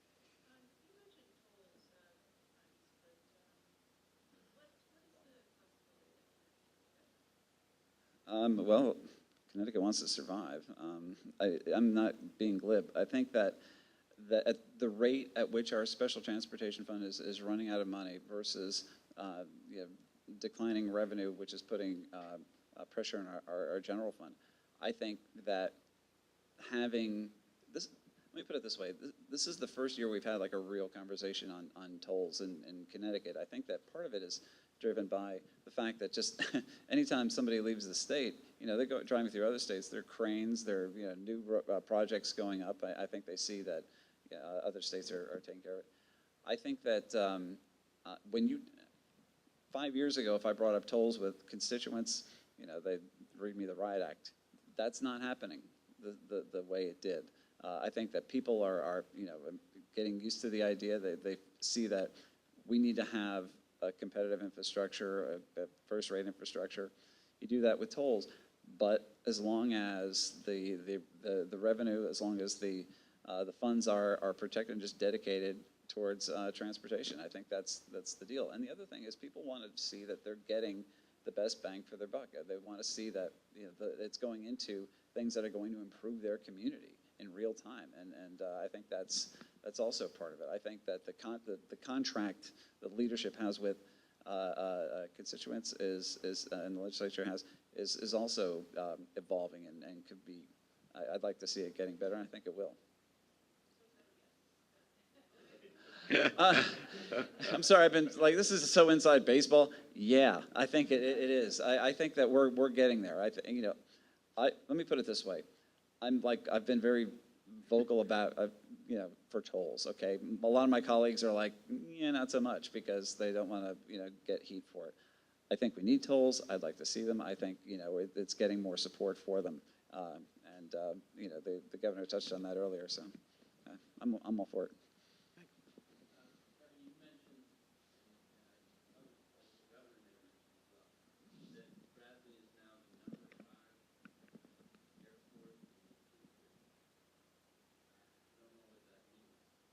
Right, that's based on a survey that is done annually by Condé Nast magazine.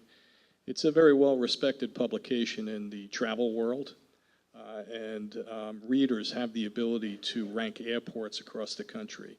And as a result of that ranking in the survey, we came out as number 5.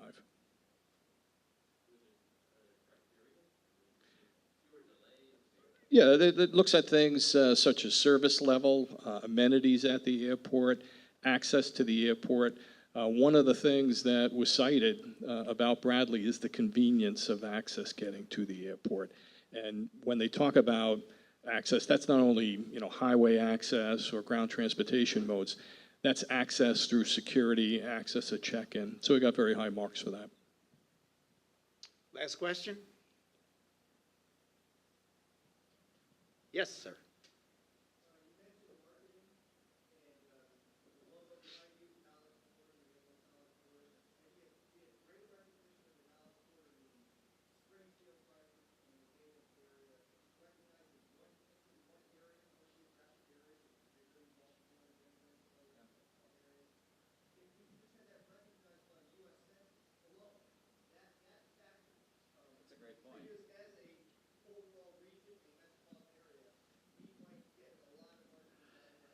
No, you nailed it. I mean, you look at the I-10 corridor, you look at, there are geographic regions, census tracts that are defined by either, metro transportation or highways or something else, but it's seen as an economic hub or a growth engine for that area. Getting that's a great idea. Getting that distinction, I think, would go a long way towards, this is not just a program we're thinking about, but this actually has the kind of energy behind it that's going to drive this area of the country going forward. So I think that's something, I'll definitely look into. I'll reach out to our legislative congressional delegation and mention it. Well, just to add to that quick, I can tell you that every presentation that we make to airlines, that's how we describe our market. We actually utilize the Knowledge Card and all the statistics that we're able to derive from the business space that exists there. So we're out there doing our part on that. So my last but important duty is to thank the sponsors that made this possible: United Bank, Capital Regional Council of Governments, Bradley, UMass Transportation Center. Thank you to all the speakers, moderators, Rob for coming up from Washington, doing a terrific job in setting the table. There is a Knowledge Corridor partnership. Raise your hands if you sit on the steering committee with me, just to let you know there are lots of folks in the room. In your package is an explicit list of the men and women who are working to try to keep this coalition together, vibrant, and making that Knowledge Corridor something more than a slogan. And last but not least, thank you all for coming. You, in the next several days, will get an email from us. And we're not looking for congratulations or marks necessary. We're looking for feedback on next steps. A lot of this conference was crafted based on what we heard from the last event that we ran last fall. So please, when you get that, it's short, it's sweet, but it's useful information in terms of, again, keeping the content that we're trying to focus on as a coalition made up of higher education, business, public sector, nonprofits together, but keeping our fingers on the things that really matter. Thank you all for coming. Thank you for all the people that helped me put this together. See you next year. Thank you.